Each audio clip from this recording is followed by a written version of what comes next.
time for Sportstime on Sports56 and 98.5 FM. The first hour of Sportstime is brought to you by Lexus of Memphis. Here are your hosts, Brett Stats Norsworthy and Bryant Dacus.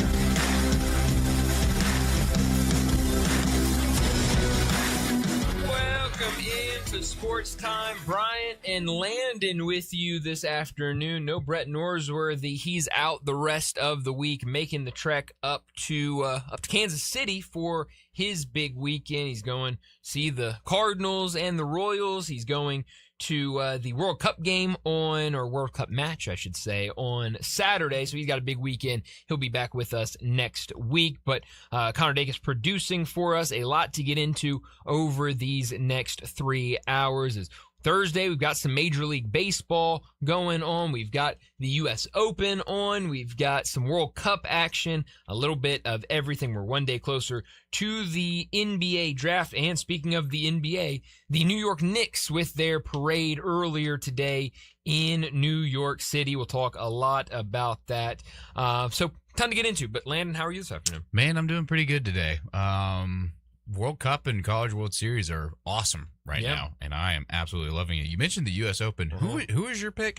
My pick was Matt Fitzpatrick, who just got started, and then Tyrrell Hatton, who already You have Tyrrell Hatton. I have Tyrrell Hatton. Already this morning, I saw him hit a shot that he did not like. He slammed his club into the ground, and then like he was stabbing somebody, threw his club back into the golf bag after his shot. Well, if anything, that's furthering Bo Marchand's point of those who are pretty hot-tempered and can get frustrated pretty easily are not going to be doing very well today. But your decision to not pick Scotty Scheffler is proving to be a pretty good one so far. Where is he at? I don't want to make any It is early. It is early. It is Thursday. Let's see. I literally just saw him. Scotty Scheffler. I know he's not doing fantastic. Clearly he's not doing fantastic. I'm still scrolling down, way down. Oh my goodness. He is T55 right now. Okay. 2 over through 17 on the first day. Well, that's the thing. So that's T55? That's T55. Okay. So that's the craziness about the U.S. Open, though, because I was looking in, I'm sure it's changed. I looked, and he's gotten a whole lot worse. Tyrrell Hatton finished 4 over. When I looked earlier today, like probably an hour, maybe a little more than an hour ago, he was 1 over, and that was good for like T17. So it feels like the leader right now. It's going to be It's going to be tight. It is. Sam Stevens, 2 under right now. He's done for the day. He's in the lead. Whole bunch of guys at 1 under, and then you jump all the way from 1 over to even, goes to T14, and you got a whole bunch of guys at even, and then 1 over gets you to T31. So, saying that he's T55, or whatever you said, T53, is yours updated? It must have. In like the past few seconds, I guess. It must have, or maybe yours is ahead. I don't know which one's faster, but that is a CBS score. Seems to be on top of some stuff. Well, that is a score that it feels like you can overcome and get right back in there in the lead. So it's been a weird day already. It is Thursday. That's right. Still very early. Long weekend. They already had a suspension earlier this morning for fog, and there was some thought. Yeah. I think they might be fine at this point, but there was some thought that the wind would be so bad this afternoon that they might have to go into another delay because the winds would be so strong. I heard this morning Steve Sands was on the morning show with Greg and Eli, and he was saying that the projections for this afternoon were that there would be 35 plus mile per hour winds, and that at that speed, the ball would not stop on the green. They would just keep rolling. Yeah. And so they would have to go into a delay if that happened. Right now, the wind is 23 miles per hour. So it doesn't look like it's going to get up to the type of speed that they thought it was going to get to, where they thought they were going to have to go into a delay. Hopefully not. Hopefully we can get the rest of the first round in and not be any worries, because there were some that thought, hey, they might have to push this to, finishing the first round tomorrow if after they got the fog this morning. So it doesn't look like we're going to have that, but definitely has been an interesting first day. I did hear that the wind's not supposed to be as tough. I think tomorrow and Saturday the wind's supposed to die down and then maybe ramp back up on Sunday. So it'll be really interesting. We'll get to a U.S. Open update towards the end of this hour and kind of update you. At that point, we'll have a better idea. A lot of guys teeing off around 2:15 or so we'll get a better idea. Some guys still haven't even teed off because of that delay. There's a handful of people. Because of the delay this morning. A lot of big-name guys that have not teed off. So we'll keep you updated on everything going on at the U.S. Open. But I mentioned the parade going on in New York City today. Have you paid attention any to the parade? Not extensively. It's a New York parade. I can only imagine the kind of stories that are coming out of this place. But I have a feeling you're going to be updating me on one of those stories here now. I don't know if I will be, but I haven't seen a ton of it, honestly. Lacking details, for sure. Yeah, I've seen a couple of tweets out there. I tried to watch it earlier because they were showing it on NBA TV this morning, but I don't know. I think the parades are kind of boring. Like, where does this rank as far as like parades go? Like, you've got the Macy's Thanksgiving Day Parade. That's probably the most well known. Like, what kind of parade is this? Is this something that somebody's throwing on in like the streets of New Orleans or something? Or is this just like, hey, here's some basketball guys running down the middle of the street? Yeah, I mean, do they have inflatables, I guess is what I'm asking. I don't think so. I think it's just a bunch of cars. That's a golden opportunity missed right there. Yeah, I don't know. You should have a big basketball or something. I don't know where it would rank because it's so different. And none of my professional teams have ever won a championship. So I'm right there with you. Yeah, I don't have I know our buddy Matt Infield, and we might try to get him on maybe tomorrow. I don't know what his travel schedule is looking like, but Matt Infield's up there. He went up there to New York City. Huge Knicks fan, was super amped about them winning, so he's up there. So I would love to hear that perspective of I've waited my whole life, and this parade of just all the Knicks fans and whatever. I'm sure that's a lot more of me just watching it. I'm like, I don't know how much I would care to be. You definitely have to be a fan to enjoy it a little bit more. You absolutely do. But it does. I saw the mayors handing out keys to the city to every single player multiple keys on the Knicks. I thought there was only just one. No. Multiple keys for the multiple players. That just doesn't seem legit to me. I'm sorry. But I feel like winning the championship in New York City, that's got to be way better than most other cities. No offense to Oklahoma City, but getting the key to nobody's New York walking City around Oklahoma City and the key to Oklahoma City, I think, are two very different things. And I would be on top of the world if I was a Knick fan. Well, if I was or a New York fan. Sure. I feel like it would just be even, and then think about the players. I feel like it's 10 times what even the feeling would be like if you were just on a different team. I'm the king of New York right now, which is certainly what Jalen Brunson is right now. So. Yeah, certainly. I think he's earned that title. Yeah, and he's having a good time. So we might try to get Matt Infield on the show tomorrow or Monday and just kind of get the recap of everything that happened. But it looks like a good scene. I've seen some craziness at the parades, but it seems like everyone's on their best behavior so far. I haven't seen as far as New York standards go, I'm sure. I saw one video of two women pulling each other off lampposts earlier. Well, maybe they're just looking out for each other's safety. Maybe, yeah.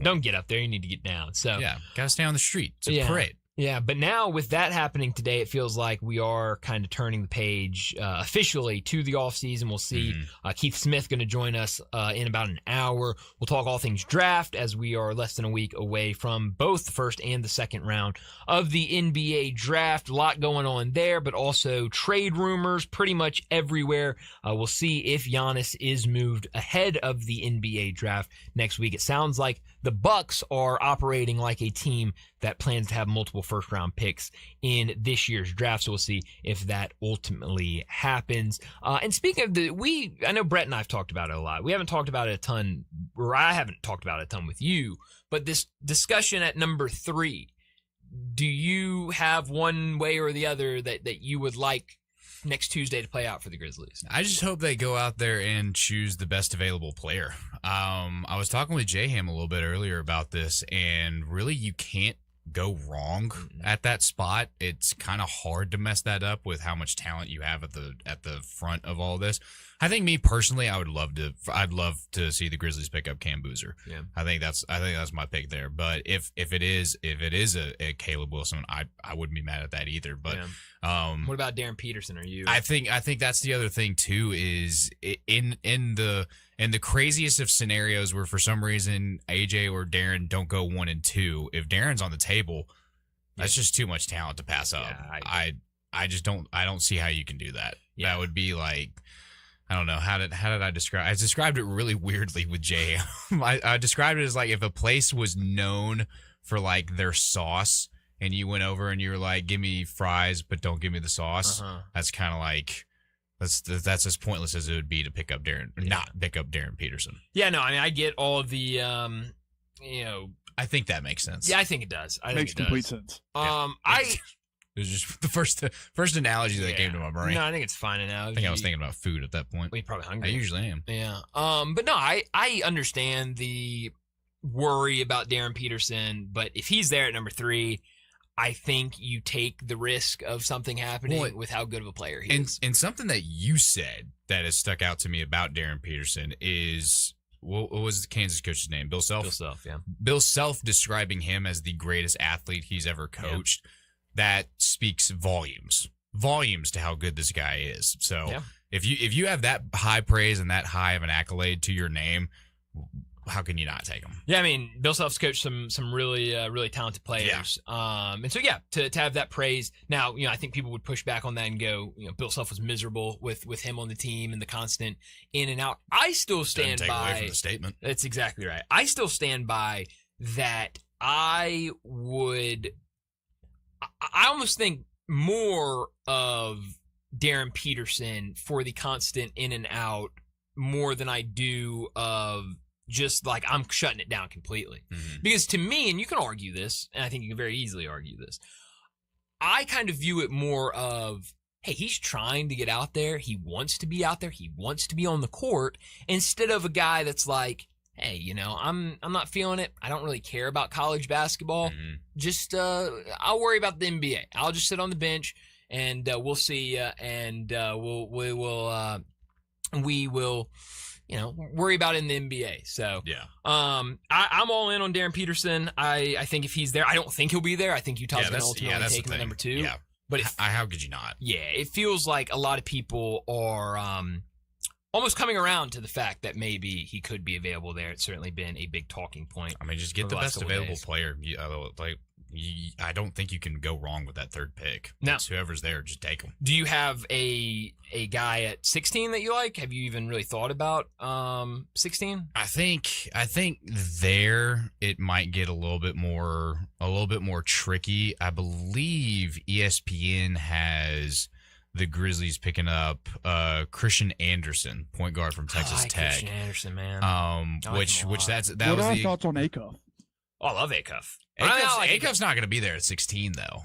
And I think the consensus here is that 3 is too high to take Acuff. Well, and that's I think why he brings that up. I think we just had a caller that called in and wanted Acuff in that number 3 spot conversation, right? Yes. Yeah. So I think Acuff is phenomenal a good player. I personally don't have Acuff. I know Brett does. I don't have Acuff as my top point guard. I would take Wagler over Acuff. Yep, Keaton Wagler is a good one. Wagler. I would take Mikal Brown. I think my list would be Wagler, Brown, Acuff. Why am I blanking on the Houston point guard? Fleming. I think that'd be my list. You don't like that list? I don't love that list. What would your list be? My list would be Acuff 1A, Wagler 1B.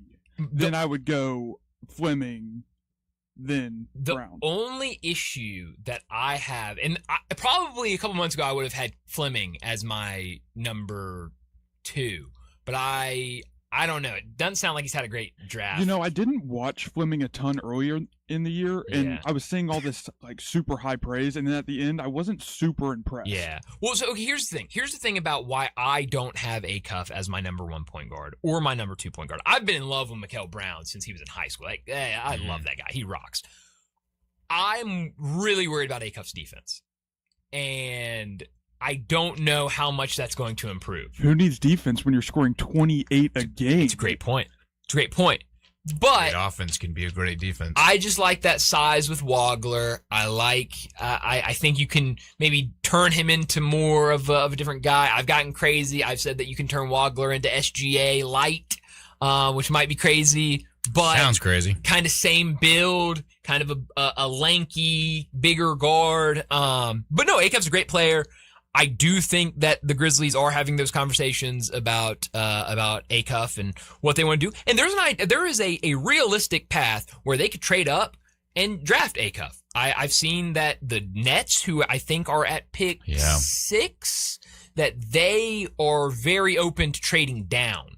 And so if the Grizzlies can put together a good enough package to move up in the draft and trade with Brooklyn at number 6, it feels like that is the spot, the highest that a lot of people have Acuff going. It doesn't seem like the Clippers are going to take him at number 5. We know 4, it feels like, will be Caleb Wilson. 5, it sounds like will either be Wagler or Mikael Brown. It sounds like the Clippers want one of those bigger guards because they have Garland at the point guard spot, so they would like a guy that they can play on the ball or off the ball if they need to. You can't do that with Acuff. So it sounds like the earliest Acuff could go, unless we see some sort of trade, would be number 6. And I do think there is a route where the Grizzlies could trade up to number 6 with that 16 pick, that 32 pick, something else in there, and move up to number 6 and take Acuff. Brett's been saying it. I think if you come out of the first round with Caleb Wilson, or not Caleb Wilson, Boozer and Acuff, it's an incredible draft. It's home run draft. You absolutely killed that first round. So if the Grizzlies do stick with that 16 pick and Yaxel is available, do you entertain taking Yaxel? I entertain it. Because I think it's defeatist if you pick it up Cameron Boozer and then you go out and get Yaxel. Yeah. Kind of doing the same thing. I don't mind it. I'm all about best available. If you think that whoever is the best player on the board at number 16, then whatever position, take him.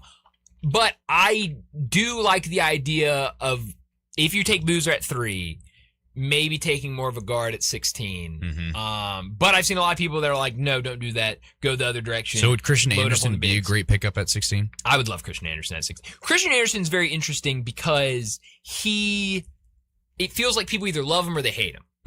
And I love him. I think he's a great option. I think he would be really good fit in the system. I think he's still a little raw, so I think you could, there would have to be some development with him.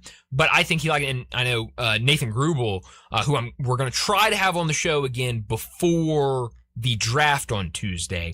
But the first time he came on with us, probably about a month ago at this point, he was saying Grizzlies take Boozer, Grizzlies take Christian Anderson, and that is one of the best drafts out there. And that sounds like a great lineup. I like it. I dug a little deeper into Christian Anderson's film, and yeah, I really like him. But we'll see. We'll talk a lot more about the draft in our next segment. We'll go more into some of the intel that's coming out, some of the mock drafts that are out there. That feels like every day we're getting a new mock draft for that draft on Tuesday. But let me set up today's show before we get into top and not top story of the day. 3:30, the NBA draft. We'll talk more about it. We'll get into this conversation a lot more about these guys. Let us know, who are your top guys at number 3? Who are your top guys at number 16? If you have guys at 32, let us know. If you think the Grizzlies should trade that pick, let us know your thoughts on what the Grizzlies should do in the first round of the draft. Hit us up, 901-360-8255. We'd love to hear from you.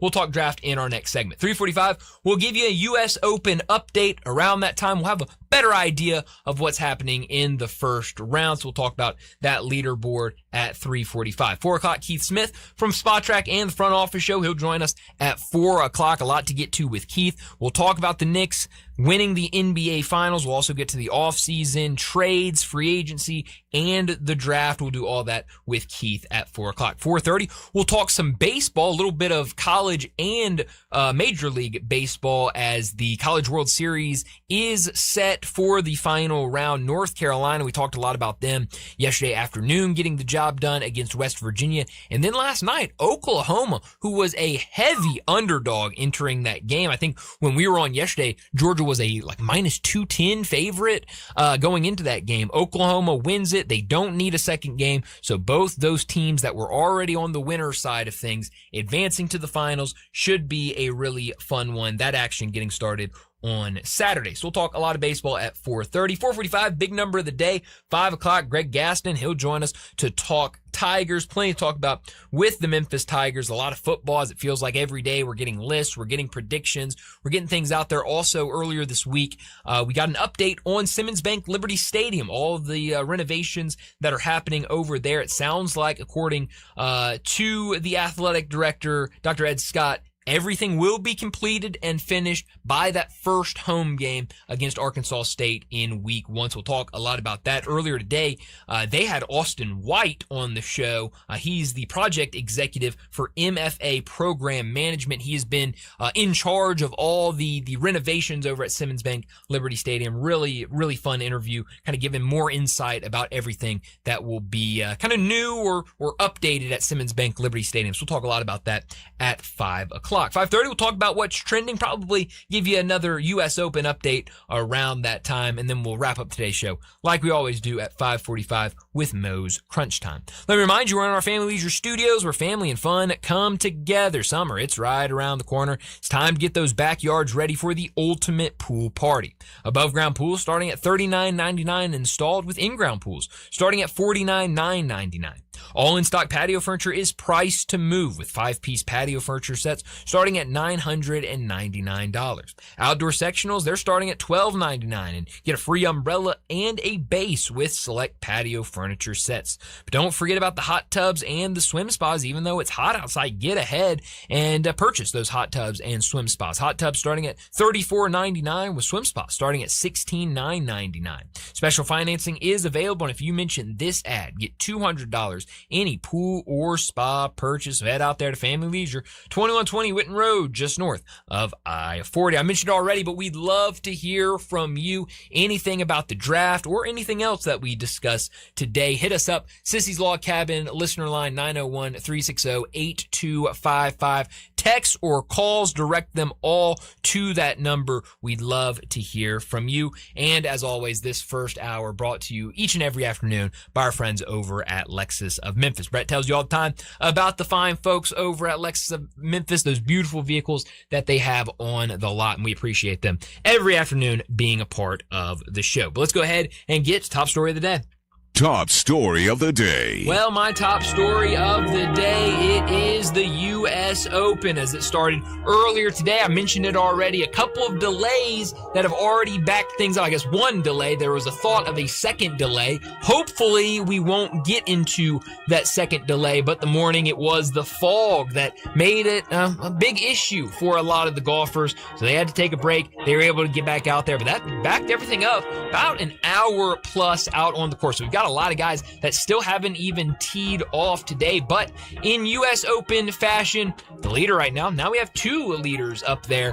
2 under right now. Sam Stevens, he's done for the day. He's at 2 under, leader in the clubhouse. But Ryder Cowan, an amateur, he's 2 under through 5, so a good start for him. But some big names up there towards the top. Wyndham Clark now at 2 under as well. Rory McIlroy 1 under. Ludwig Aubert 1 under. We'll talk a lot more about this at the end of this hour. But some big names at the top. But what will that final score be? It looks like it could be around what it is right now. Aaron Rye in the mix as well. Oh, good. My guy Aaron Rye. I love it. Aaron Rye, T1 with Wyndham, Sam Stevens, and Ryder Cohen. I mean, I don't know if anybody saw that leaderboard coming this direction. Still very early. It is still very early, but still pretty exciting to witness nonetheless. Well, my top story of the day is what is going down in the World Cup right now. The World Cup has been invigorating to watch. All of the games from yesterday has just been awesome. The DR Congo faced a very favored Portugal team, who we all know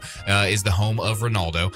Scored their first ever goal in World Series history against Portugal, which one is crazy that DR Congo finally has a goal in the World Cup history, but also that they did it against Portugal when a lot of people were saying, let's see how Messi's doing, let's see how Haaland's doing, let's see how Mbappe is going out there and killing it, and let's see if Ronaldo follows suit. But unfortunately, he did not, and so the DR Congo now shocking the world, and that is now two African teams who are upsetting some big names. Cape Verde, the other one to do that as well. England taking care of Croatia yesterday, a return of Marcus Rashford, who actually failed to make the team back in 2024, got back to work, and then actually scored the go-ahead goal to solidify the win for England over Croatia. And then history was made once again in Ghana versus Panama yesterday. It took stoppage time at 94 minutes and 4 seconds for Caleb Urinski to bury what is now known as the latest game-winning regulation goal in World Cup history.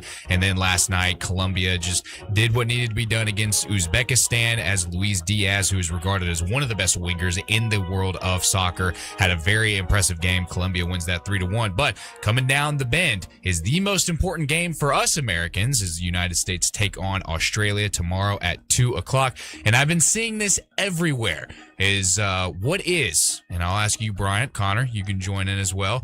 What is the official theme song of Australia? I've been seeing that it's Down Under from Men at Work, or the new one that has surfaced is the theme song to Bluey.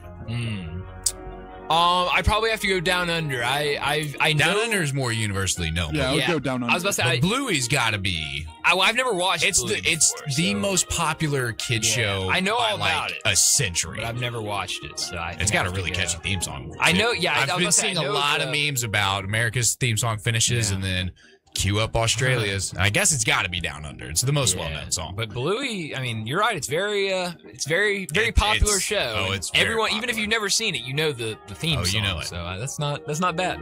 Not top story of the day. Well, my not top story of the day, and it'll probably be my not top story and then turn into my top story the next couple of days, but it is the NBA draft, what feels like the biggest draft for the Grizzlies in a really long time. I know Brett and I have had these conversations before about what would be the biggest draft for the Grizzlies. You can go back to that Ja Morant draft. You can go back to the Jaren Jackson Jr. draft as kind of starts to an era, but go back to Jaren, you still had those core four guys around. With Ja, you had Jaren, you knew you were already starting something. Now it feels like the beginning of a completely new era, no strings really connected to the previous era. We feel very confident that Ja Morant will be moved at some point this offseason, and that means that it will be a lot different for this Grizzlies team. Now, yes, they do have some young stars on their team. If Zach Edey can stay healthy, Cedric Coward, what they've done early in their career, but having the number 3 pick in this draft in particular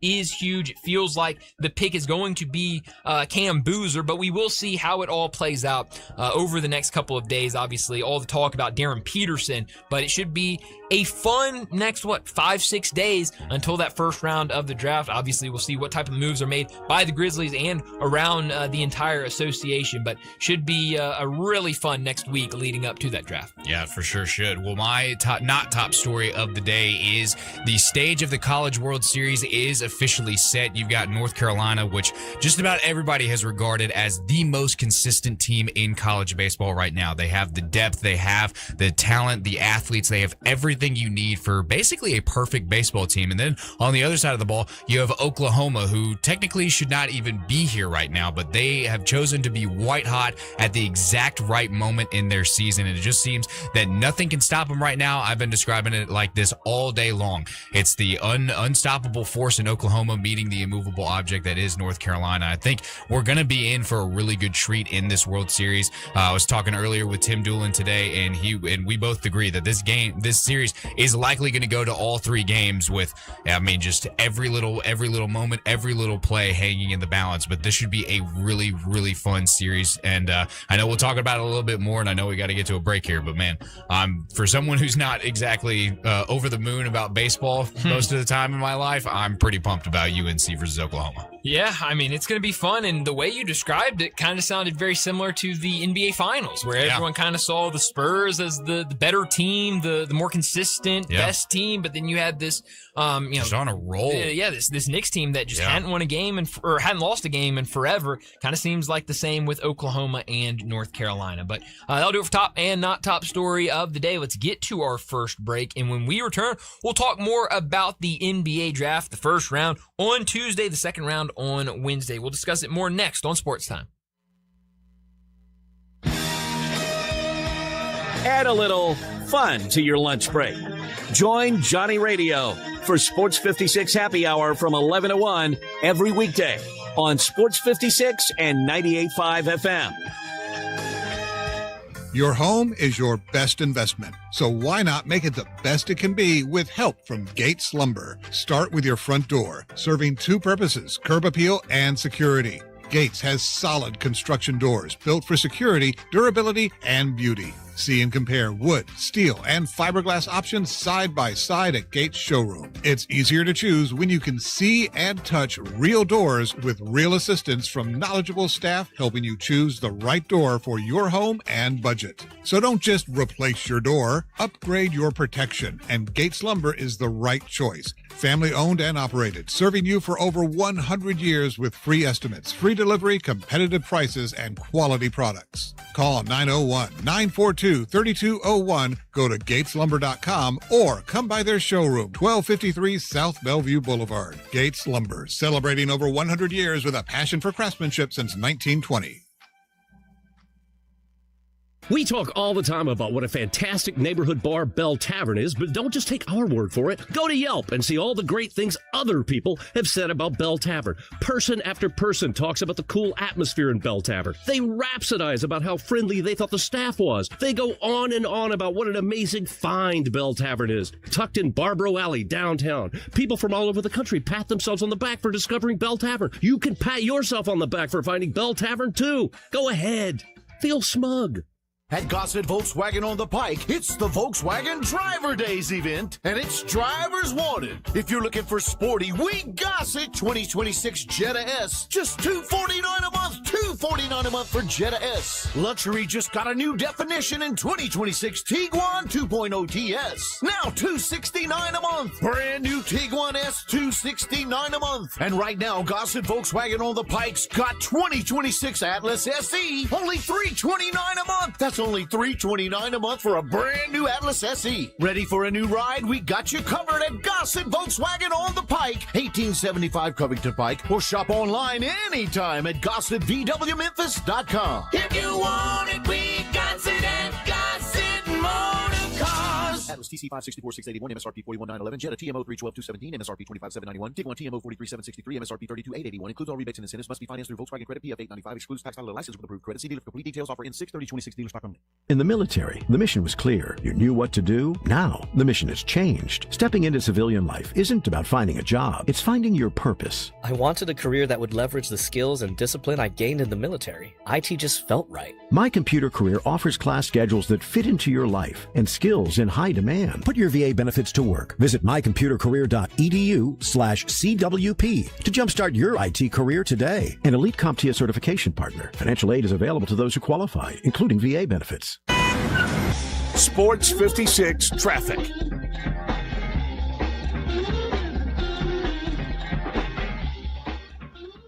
Now back to Sports Time on Sports 56 and 98.5 FM. This hour is brought to you by Lexus of Memphis. Here are your hosts, Brett Stats Norsworthy and Bryant Dacus.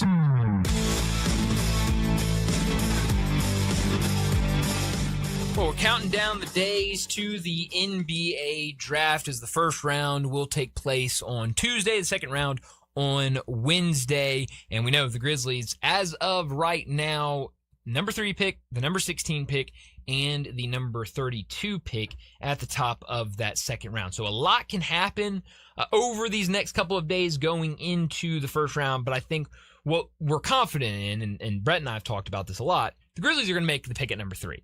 Whoever it is, I would say right now, it's about 90-10 that it's Cam Boozer, and the 10% being Darren Peterson. If something crazy happens, you go back and you think of it. What was it? The 2018-2019 draft when Paolo Banchero, was thought to be the number 3 pick in the draft, and then an hour before the draft starts, news comes out that, hey, he's going to be the number 1 pick in this draft, and it shocked everybody. I wouldn't be surprised if we saw something like that this year with this draft, with how talented top group of guys are. But I feel confident that Cam Boozer will be the selection at number 3. But I'm not confident that the Grizzlies will be picking at number 16. I think a lot can happen with that 16 pick. I do think there are some teams in that range of, we talked about it, kind of 6 through 12, that it feels like they would be very open to trading down, moving back a little bit. We talk about, some of the really good options in this draft. I could see some of those teams move down, and maybe the Grizzlies being a team that can move up. We talked about the Nets. Sounds like the Nets are really open to trading down from that number 6 spot, but they have, and this is according to Jake Fisher on his Substack, Jake Fisher is reporting that they have shown a lot of interest in Mikal Brown Jr.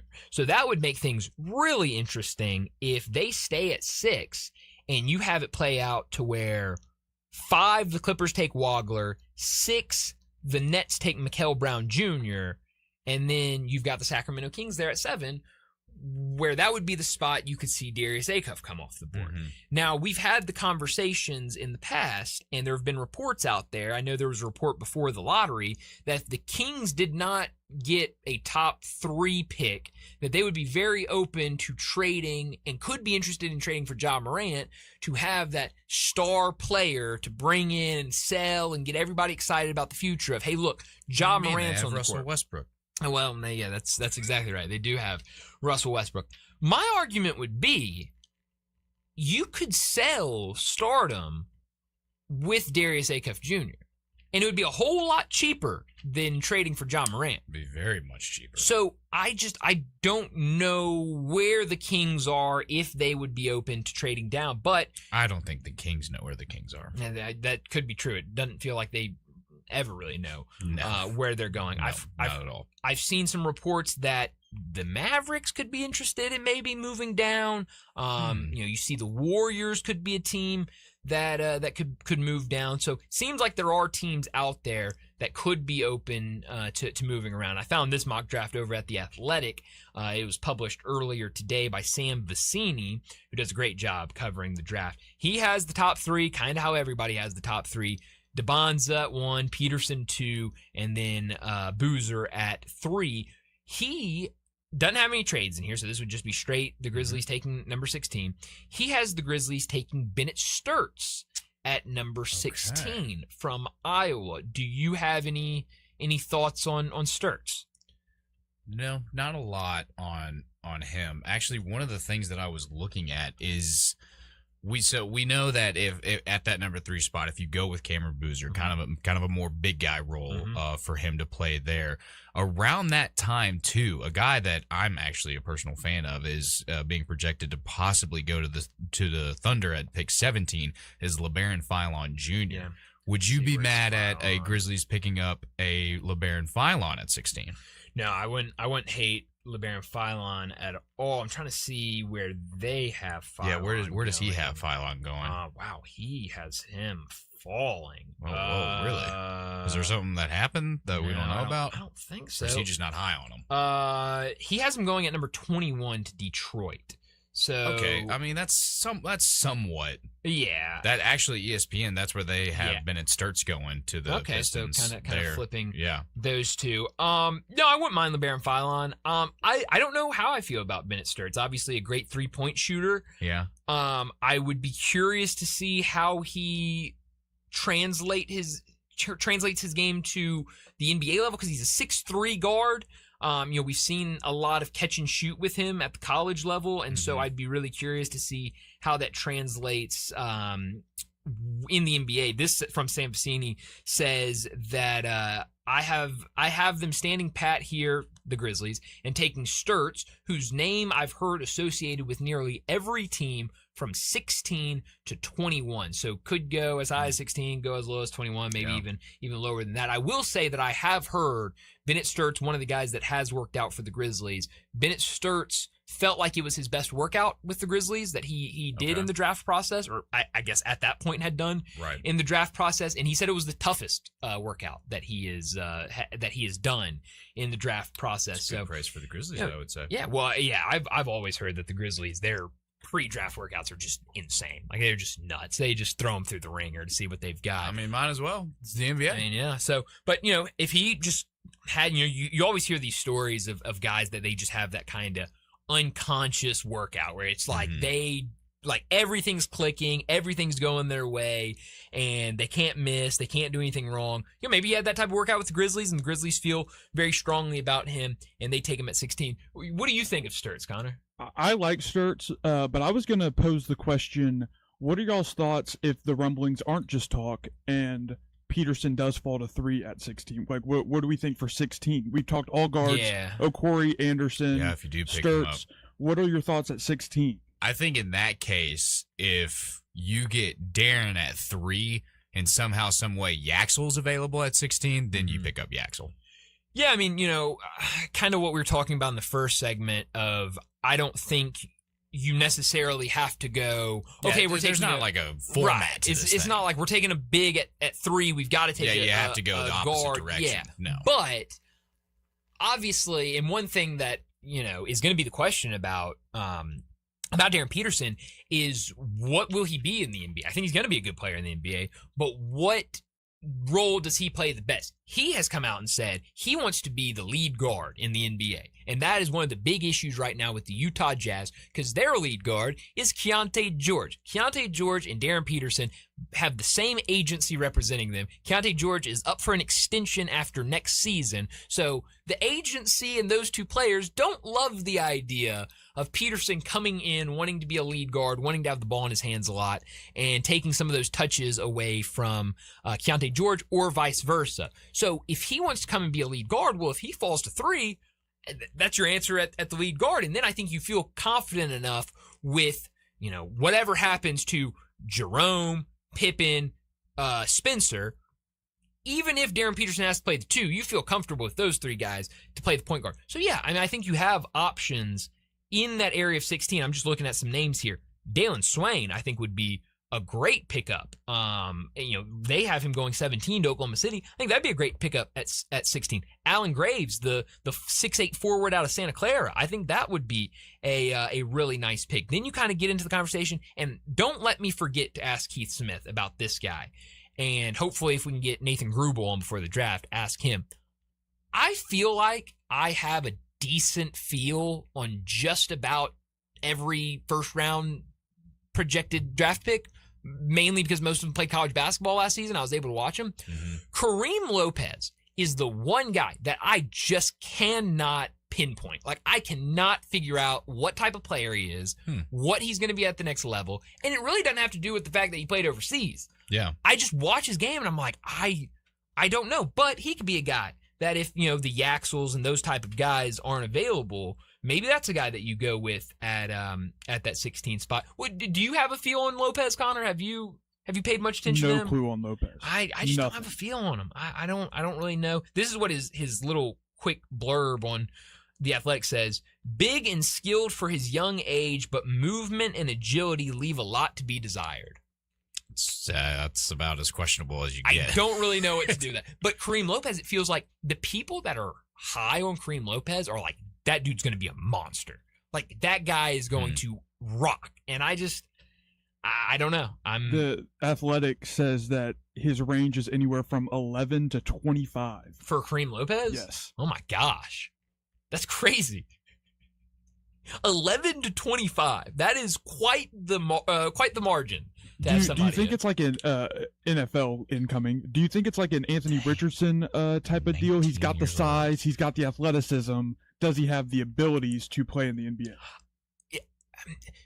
Maybe, but the biggest problem I hear about Kareem Lopez, and again, I think this will be a great question for Keith at 4 o'clock, because he, I'm sure, knows a lot more about Kareem Lopez than all three of us combined. What I've heard and what I've seen about Kareem Lopez is he's not a great three-point shooter. Look up Kareem Lopez's three-point shooting percentage. I don't think he's a great three-point shooter, and that's what some people have said is at 6'8", you got to be a decent three-point shooter, and supposedly it's just abysmal. The same thing is .322. Okay, so a 32% three-point shooter. Not terrible, but I think you would like it to be closer to like 35, 36. That's what people say about Koa Pete, is that Koa Pete, his only weakness is he can't shoot, and he's just plummeting down the draft board. So I don't know. Tankathon literally has mock draft as round 1 pick 16 going to the Grizzlies. For Kareem Lopez? Yeah. I wouldn't be surprised. Like, he's 6'9", 222. That's a big boy. He is big. He's good size. I also wouldn't mind Chris Senac. I know that a lot of people are down on him. He didn't have a great year at Houston, but I love this. So his stat strengths and his weaknesses. His stat strength is his draft age, blocks, and offensive rebounds are his big ones. His weaknesses, big time, is fouls and defensive rating. I don't know if anyone knows what this guy is. Basketball Reference still has him at 6'5". Wow. Haven't adjusted the height. It sounds like this dude is just like the ultimate just mystery. Just like, take a chance on him. He's a mystery. He's a mystery. I might be a box. Kareem Lopez fan from now on. Yeah. I don't know. Yeah. Let's just say this. I wouldn't mind. I wouldn't mind seeing him. A great mystery like that, I'm all on board. I don't know. I think you've just converted me to be a Kareem Lopez fan. Let's bring the New Zealand guy over. I mean, I wouldn't mind bringing It's like those baseballs they started selling at the MLB games where you just get a random baseball and you got to look it up and see what play it's from. Yeah. Let's get Kareem Lopez. Every category is great in his NBA combine except for his 3/4 sprint.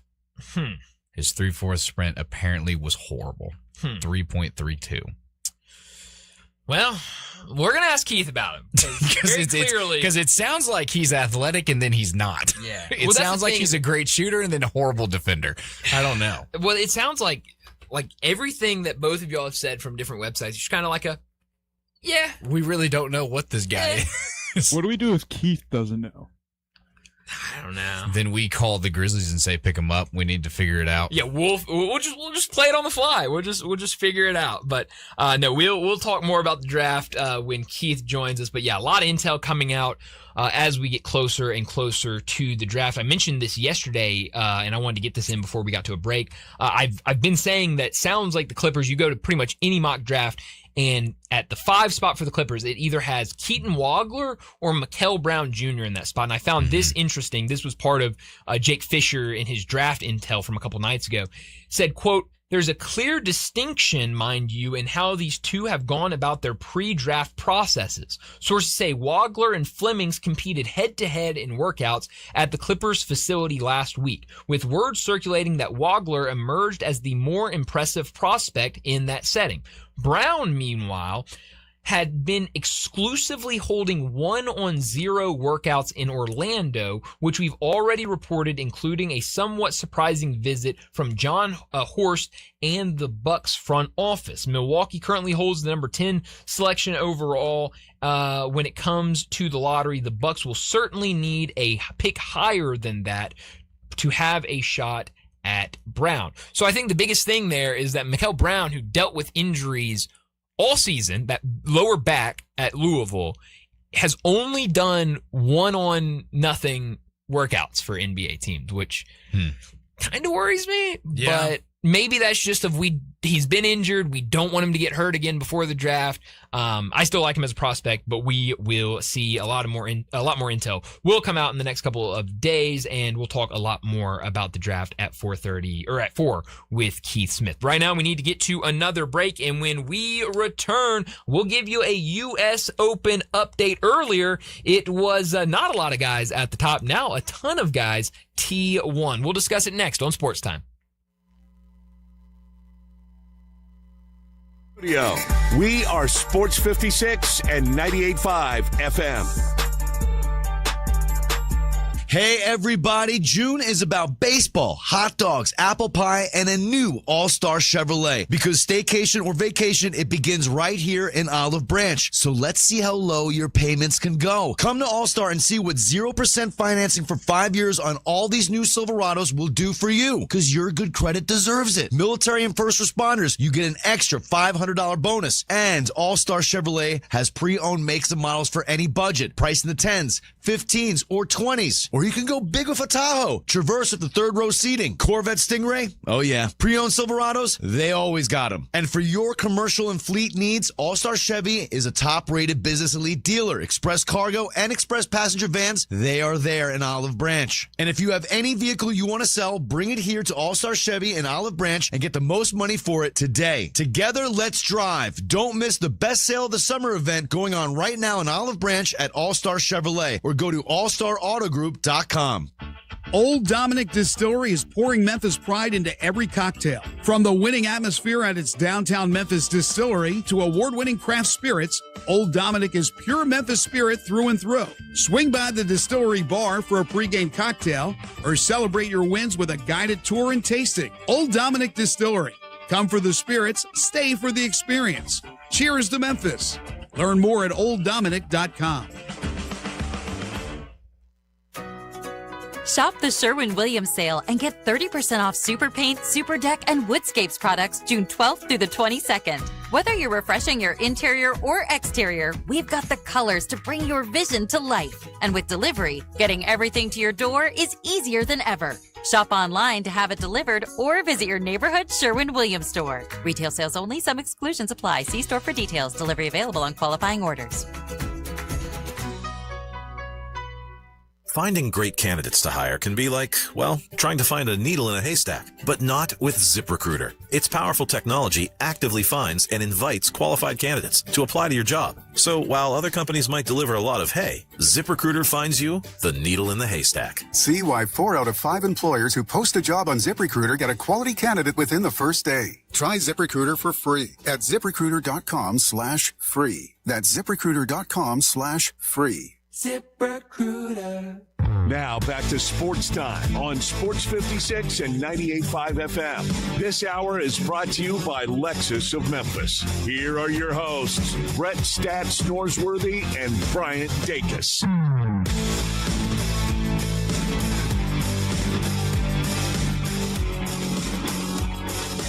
We only got a couple minutes left in this first hour. Need to update you on what's going on with the U.S. Open. As earlier, Landon and I were joking about it in here. When we started the show, Sam Stevens, not lying, was the only player in the lead.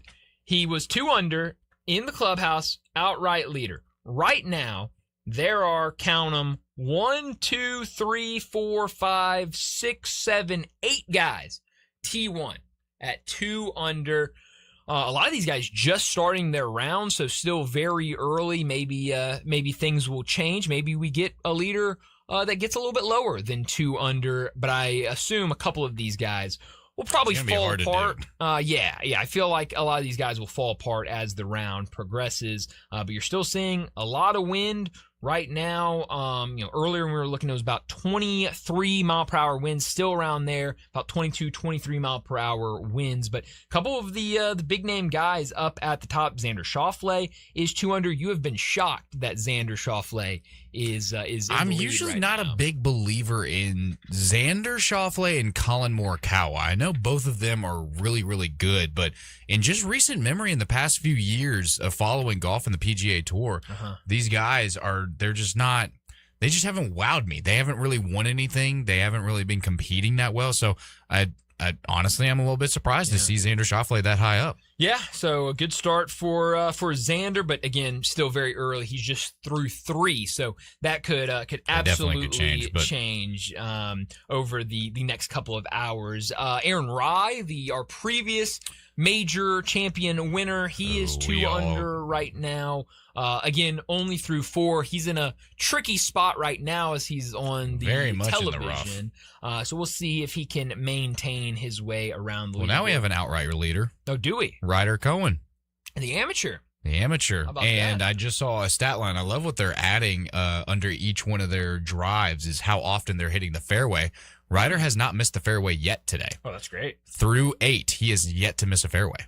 That's fantastic. That's great for him. That's how you find your way at the top. That's how you're supposed to do it. He's through 7, so he still a lot of golf to be played today, but certainly a great start for 3 him. under, outright leader. Good for him. Absolutely. Bryson DeChambeau, he is at 2 under again, just through 4 holes, so still a lot of golf to be played for him. And then Wyndham Clark, another pretty big name up there. He's been playing 2 phenomenally thus far. Yeah, no, he's still a shock pick technically, isn't he? As far as the OWGR says, I believe so. I don't believe it or not. I don't really keep up with the. You haven't memorized the top 100 He's 34, players. so he is absolutely. He absolutely is a shock pick. He's been playing phenomenally these past few weeks. Yeah, no, he's been playing really well, really, really well. I heard somebody. How tall is Wyndham Clark? He's a short guy. And I saw somebody talking about like breaking down 6 foot. He's 6 foot. He's not that small. 172. Hey, like calm down. It's not that small. I would say not small at all. I think the short kings out there, huh? I think 6 foot's very tall. 6 foot on the dot, man. I heard somebody talking about him. I think it was Wyndham Clark that I heard talk about this, that he is a smaller guy.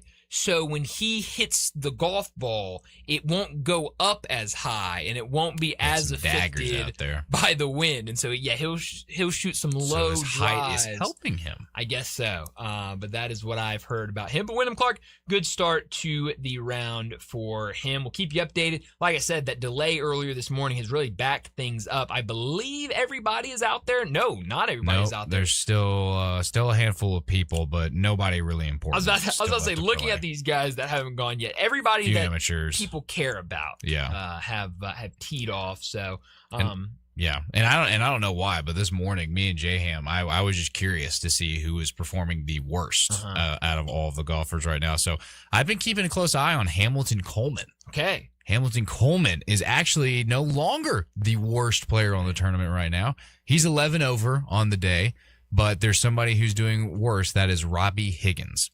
He is 12 over for the first day. So, do you know anything about Hamilton Coleman? No. The beautiful thing is not only is he an amateur, but if you look at his scorecard, he does not have a profile picture. Is that right? Yeah. Wow. Which I think is just beautiful. I saw on PGA Tour they do have a picture of him. Oh, that's good. So I saw him and I went to look up how old he is because I will show you his picture. Can you take a guess at how old this person is? That you have been ridiculing for being dead last at the U.S. Open. He looks like he's in high school. He is in high school. He is in high school. He is 18 years old, so he probably just graduated high school. So you know what? Hey, I'm saying that's my guy that I've been following religiously for this U.S. Open. Good, because I don't think... I mean, he's done for the day and has been for quite some time. Somebody that is 18 years old playing the U.S. Open course that everyone has said is the toughest U.S. Open course out there. Yes, to put it into perspective, an amateur at his level going 11 over on a course like this means that I'm probably shooting 25 over. Probably worse. On a good day. Yeah. On a great day. So, yeah, if you want to go after Robbie Higgins, who is 12 over, by all means. He doesn't have a little A by his name, but you leave those amateurs alone. Well, let's go down this rabbit hole. How old is Robbie Higgins? How long has he been doing this PGA Tour stuff? Do you know how old he is, or are you actually? No, I have no idea. I'm asking you. Robbie Higgins is 23, so still young. 2 years younger. That. Wow, that's right. So good for these guys. Good. I mean, good for them getting out there, getting the experience. That's right. Next year, they're going to be on the top of the league. Oh yeah, they'll be up there. They're going to be the ones competing for the U.S. Open Championship. Yeah, hopefully. Well, we've got to get to another break, wrap up this first hour. When we return, we're going to talk some more NBA. We're going to figure out who this Kareem Lopez guy is. And We love him already, though. I don't know. Connor told me that what we did in the last segment was bash Kareem Lopez. So I thought we came to the conclusion that we love the guy. He lowered his draft stock. I think we came to the conclusion that we don't know anything. Yeah, about the guy, we don't know. if we're being honest. But we'll talk a lot of NBA, the finals, the draft, free agency, offseason galore. We'll do all that next with Keith Smith.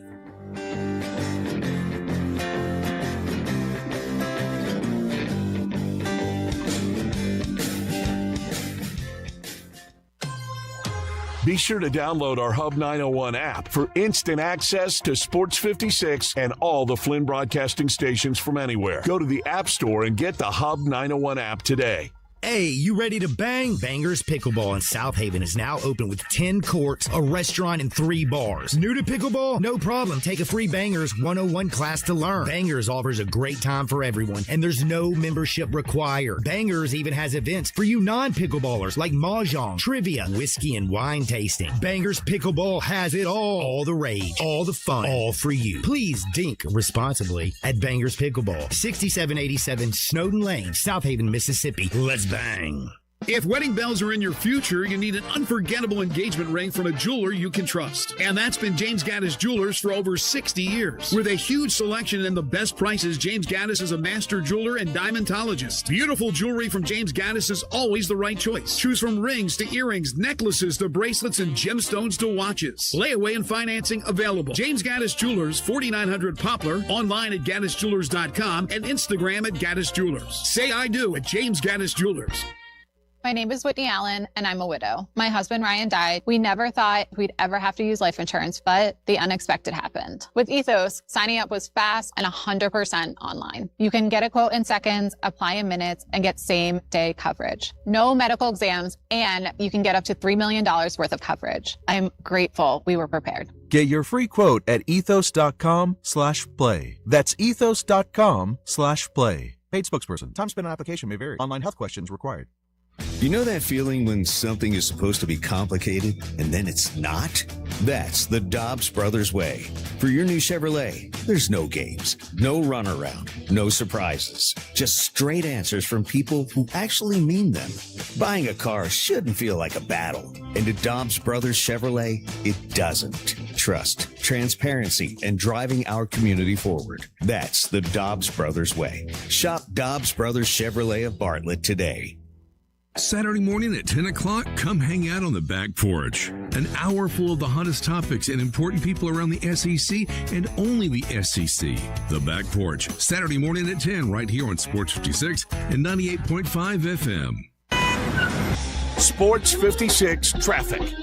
Good afternoon. TDOT's trying to clear up a couple of accidents out here. It's busier than it was 15-20 minutes ago through Midtown in a couple of spots. 240 South, especially here in South Parkway. The further south you go, you could see a little bit of radar down in parts of DeSoto County, Tate County. It's building now right on schedule. Sam Cooper here at Perkins and Highland going outbound. Hey, check out the Animal Center available for adoption at the Humane Society of Memphis Shelby County. They're on there at memphishumane.org. I'm Commander Chuck with your on-time traffic.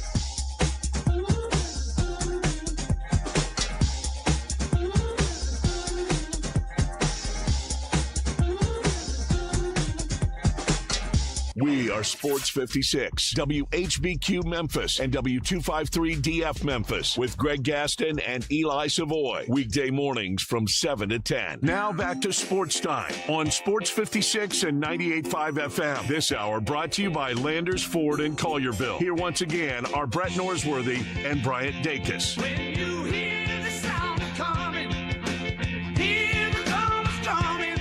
Welcome back into Sports Time. Bryant and Landon with you on this Thursday afternoon. We've got to talk some NBA and a ton to discuss right now as the seasons come to an end, the offseason getting ready to begin. We talk NBA at this time every Thursday afternoon with Keith Smith. time to talk NBA with Keith Smith from Spot Rack and the Front Office Show, and on Twitter X at Keith Smith NBA. Here's Keith Smith talking basketball with Bryant and Brett. Keith Smith joins us now to talk the NBA from Spot Track and the Front Office Show. Keith, thanks so much for joining us. A lot to get into this afternoon, but let's start with the NBA Finals coming to an end. The Knicks having their championship parade today in New York City. But what did you make of the series as a whole and the Knicks getting the job done on the road in San Antonio? Yeah, just an incredible run for this Knicks team. They really put it together throughout the course of the season. They were a very good team, but weren't great. But then when we get into the playoffs, they fall down 2-1 to Atlanta in the first round. It's like, uh-oh. Then Mike Brown changes up the offense, puts the ball in Karl-Anthony Towns' hands, more to start possessions. Jalen Brunson's always going to be the one who's got it laid, and it just really worked. And Towns played the best defense of his career throughout the course of the playoffs, and they really rolled through, and the Spurs challenged them. But, San Antonio, so they just weren't ready yet to finish out and close out those games with De'Aaron Fox limping around and not playing up to his potential. It was just, they didn't have enough to get it done. And, congrats to the Knicks for, stepping in there, playing great. And Jalen Brunson, proving once again he's one of the best players in the league. Yeah, no, he absolutely proved that, and I saw some of his quotes today of kind of letting everybody know that he heard all the talk about him throughout his career. But looking at this team, and you just mentioned it, weren't a great team, throughout the season. The number 3 seed in the Eastern Conference, even going into the finals, most people thought that the Spurs would win the series. A lot of people, calling the Western Conference Finals the real NBA Finals. But I've heard so many people, and I hate that people are having this conversation right now, right while the Knicks are celebrating, but is this sustainable for the Knicks? Can the Knicks be in a similar position next year with this same roster? It should be, but they're probably not going to have the same roster. That's the challenge. James Dolan said yesterday they're not going into the second apron. Yeah. He said we're not, and it's not going to happen. And that means they're probably losing Mitchell Robinson and probably Landry Shamet too. And those two guys were 2 key reserves for them throughout the course of the year. You lose those 2 guys, now all of a sudden you're only replacing them with minimum signings because you're so close to that second apron as it is. So that's where it gets tough. And it's unfortunate because there's no reason they can't be a second apron team next year for 1 year. And then you see if you win it again, and then you keep going. Can't be about money. This team is, I heard a thing just this week that Fanatics is making more money off this Knicks title than any title they've ever been around for because they've never won, right? In the lifetime of most of these fans, they've never seen a championship. So they're obviously a massive fan base, and they're grabbing everything that they can get that's got, title on it. So I think it can't be about money. And the basketball restrictions, yeah, they're real, but those wouldn't kick in really until a year from now. I would run it back, pay whatever the bill is and figure it out, but it doesn't sound like they're going to do that. And if they don't do that, that's certainly going to hurt them going into next season. Yeah, Keith, you mentioned Mike Brown and just the transition that he had with the Knicks and him stepping in and coaching this team and ultimately leading them to great success. How much do we need to attribute Coach Mike Brown for the success for the Knicks, especially in the playoff run?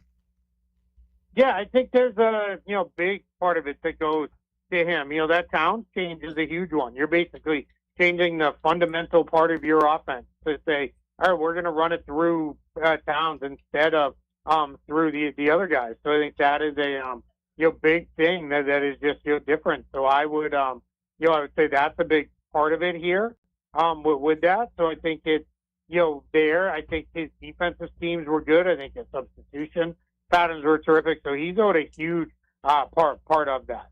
Mm-hmm. Yeah, no question about it. Well, while we have all of this celebration for the Knicks, it feels like teams starting to get their off season started. I know Brett has talked about, teams maybe wanting to hold off, or at least the NBA wanting to hold off on big announcements until the finals were over. And we saw, the next day, after, I guess, Monday, we saw the news that the Bulls hired Thiago Splitter. What did you make of that news? And we saw Splitter in that interim role last year with Portland. How do you think he fits with this Chicago roster?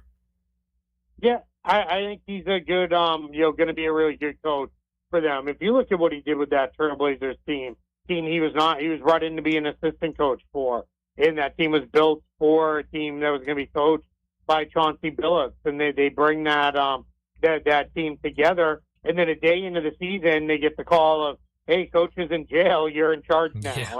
And if you're Thiago Splitter, it's like, okay. And he did a great job keeping that team together. They had a lot of injuries that they went throughout the course of the year, and they battled, and they took the game off the Spurs in the first round. So I think he's a really good coach, and I think he'll be a good coach for whatever it is the Bulls build. One of the things I liked best was he said, hey, you have to coach to the team you have. You can't just force fit your systems in on players who may not be ready for it. You have to really kind of make it something that's going to work for who you get. So that's really important. Yeah, no, it definitely is. And then the other big news this week is what happens with Giannis Antetokounmpo. A lot of talk around him. Do you think we see a trade before the first round of the draft next week?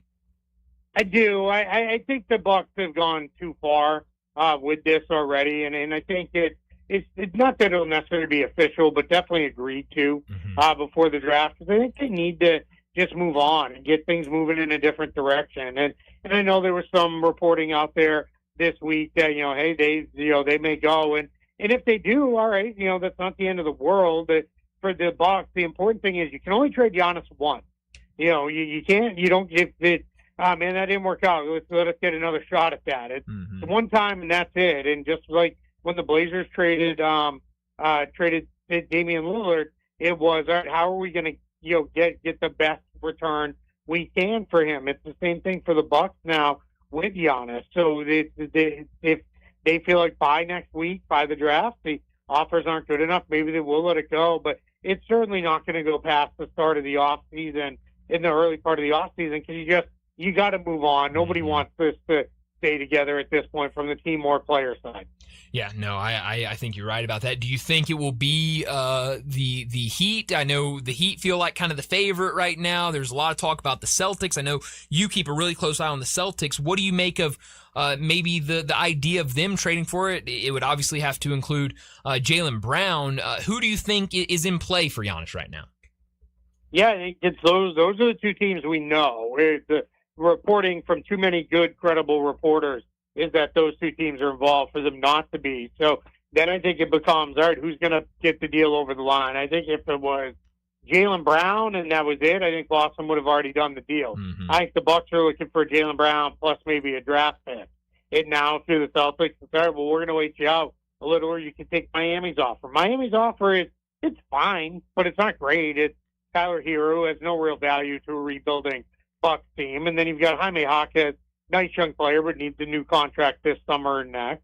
You got Khalil Ware, again, nice young player, but not, neither one of those guys is, definite all-star type material. And then the draft picks they're it's a mid-round lottery pick this year, or mid-first round pick rather. And then who knows what the picks will be in the future. And there's a lot of thought of, you may not want a bunch of picks from the same team year over year moving forward with lottery reform. It's true. Because if they fall apart and stink, you can't move way up. Yeah, that's a really good point. Yeah, Keith, so with all this trade talk, who do you foresee getting traded first? Do you think Jaw's going to go or Giannis? I think Giannis will go. There's no sense we're anywhere close on a Jaw trade, and I think Giannis needs to go first, so then he gets traded. Everybody else can reset for a minute and look at, all right, now what's our next move? And that's when I think we get into like John Moran getting traded. If De'Aaron Fox is going to be traded, someone like him, there's a lot of buzz around Trey Murphy. It's just everybody needs to see, all right, Giannis is off the board now. That's done. Where are we at? And then you move on to the next level of players.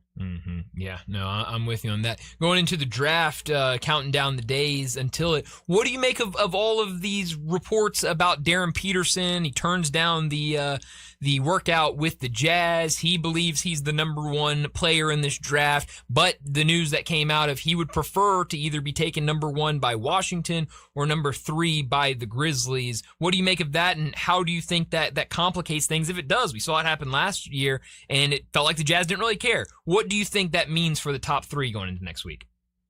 Yeah, the Jazz do not care. Both Austin Ainge, who runs the team now, and in the footsteps of his dad, Danny Ainge, he doesn't care. They didn't meet with Ace Bailey for a minute last year, and they drafted him anyway.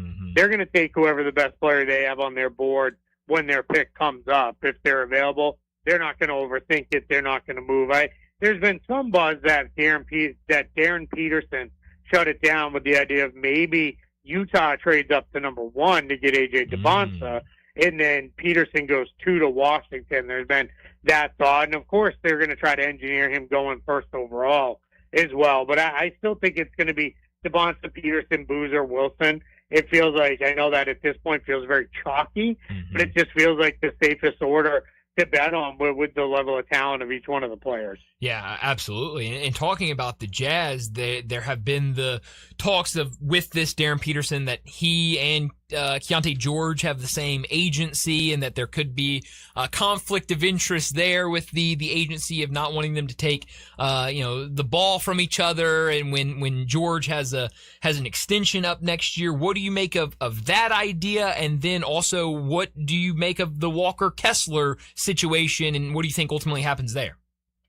Yeah, starting with the guard stuff, this is why if you're a team, you don't let agents run your business, right? It's, hey, if we think the best thing to do is get Darren Peterson, we're going to do that, and we'll figure out all the rest of it later. And if you don't like it, all right, come to us, and then we'll figure out something different, for your players. And that's just where you have to be strong in your convictions with the players you want to get and making it happen. Now, for Walker Kessler, yeah, they've kind of played games with him a little bit. They didn't sign him to an extension last summer because they wanted to have all this flexibility this summer. They obviously used that flexibility early by going and getting Jaren Jackson Jr. So now it's, all right, well, we want to sign you, but we don't want to give you, a huge monster contract because we've already got these other bigs in here, and we've got some stuff we're working on. So I think Walker Kessler is now sitting at a point where he's looking at it and saying, man, he's kind of, jerked me around all over the place, and now you don't want to pay me. Coming off an injury, I thought we had things set up. That's why I think,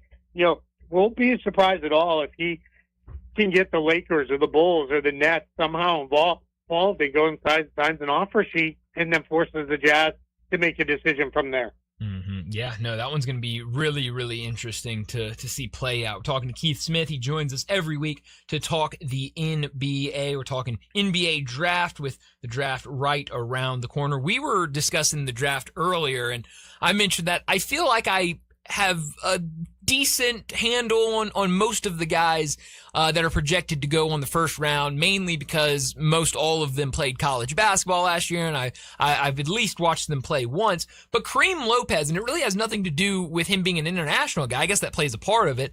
I feel like I don't know anything about him. I feel like I can't get a read on him. What do you know about Kareem Lopez, and what do you think of him as a prospect? Here's what I'm going to tell you. You got to get up early in the morning. That's right. During the season, you watch those Australian League games, and that's what I do when there's no Premier League on. I flip on the NBL, and then I'm watching that because there's a lot of guys that can play in that league. But yeah, Kareem Lopez, he's a young kid. He's only 19. He doesn't even turn 20 until next April. Oh, wow. So we're talking about guys. He's one of the younger players in the draft. His great size, legitimate 6'8", 6'9" player. Had a good year in Australia. His second full year there, where he really stepped forward. He averaged about 12 points per game, 6 rebounds. He can pass the ball a little bit. Really good defensive player for a player his size. He's all over the place. Big question with him is the jump shot. The jump shot's nowhere near where it needs to be, but he's a good finisher. He's a really good athlete. This is a guy who, for a team that is sitting in a position where it is, hey, we've got 2 picks like Memphis does. You could take a flyer with that second pick and say, we want to go with Kareem Lopez. It's probably a little higher than most people have him. And if they go Boozer, they're probably going to try to go with a guard at that second pick. But Kareem Lopez, it's kind of one of those you're betting on all the potential and upside if you're going to go for him. Yeah, no, I think you're absolutely right about that. And, you see those differences. How do you, I know, like I said, there's not as many international guys in the draft this year, but I find myself having conversations with people all the time, and it feels like for a lot of us here in the States, when we're watching college basketball and the NBA and not really paying attention to everything going on in different countries with their basketball teams, we kind of see the stats and we're like, well, that's not very good. You just mentioned Kareem Lopez averaging 12 points a game, and we say, oh, these guys over in college are averaging 20 points a game, but a completely different game, completely different. He's playing in a professional league. How do you explain that to people of kind of how to look at these international prospects comparing to the American college players? Yeah, you hit on a big part of it. I have to constantly remind people when a 20-year-old in college looks good, you have to remember they're playing against other 20 to 22, 23-year-olds. In the international game, like Luka was a great example. A lot of people are like, yeah, I don't know, his stats aren't, mind-blowing. Yeah, he was 16, 17 years old playing against 30-year-old grown men whose bodies are filled out and they're strong and they're knocking them all around the gym and those kind of things. And that's one of the things that I try to remind people on is, hey, we're in a position with these guys where it really is you kind of have to translate that. And then with stats, there's a couple things that definitely translate very easily. Rebounding is one of the most translatable stats across all divisions of basketball, across all leagues.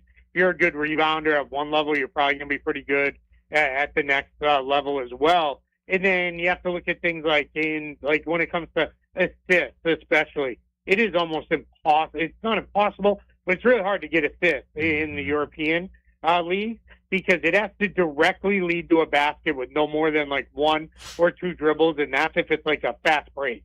You're not going to throw it to the guy.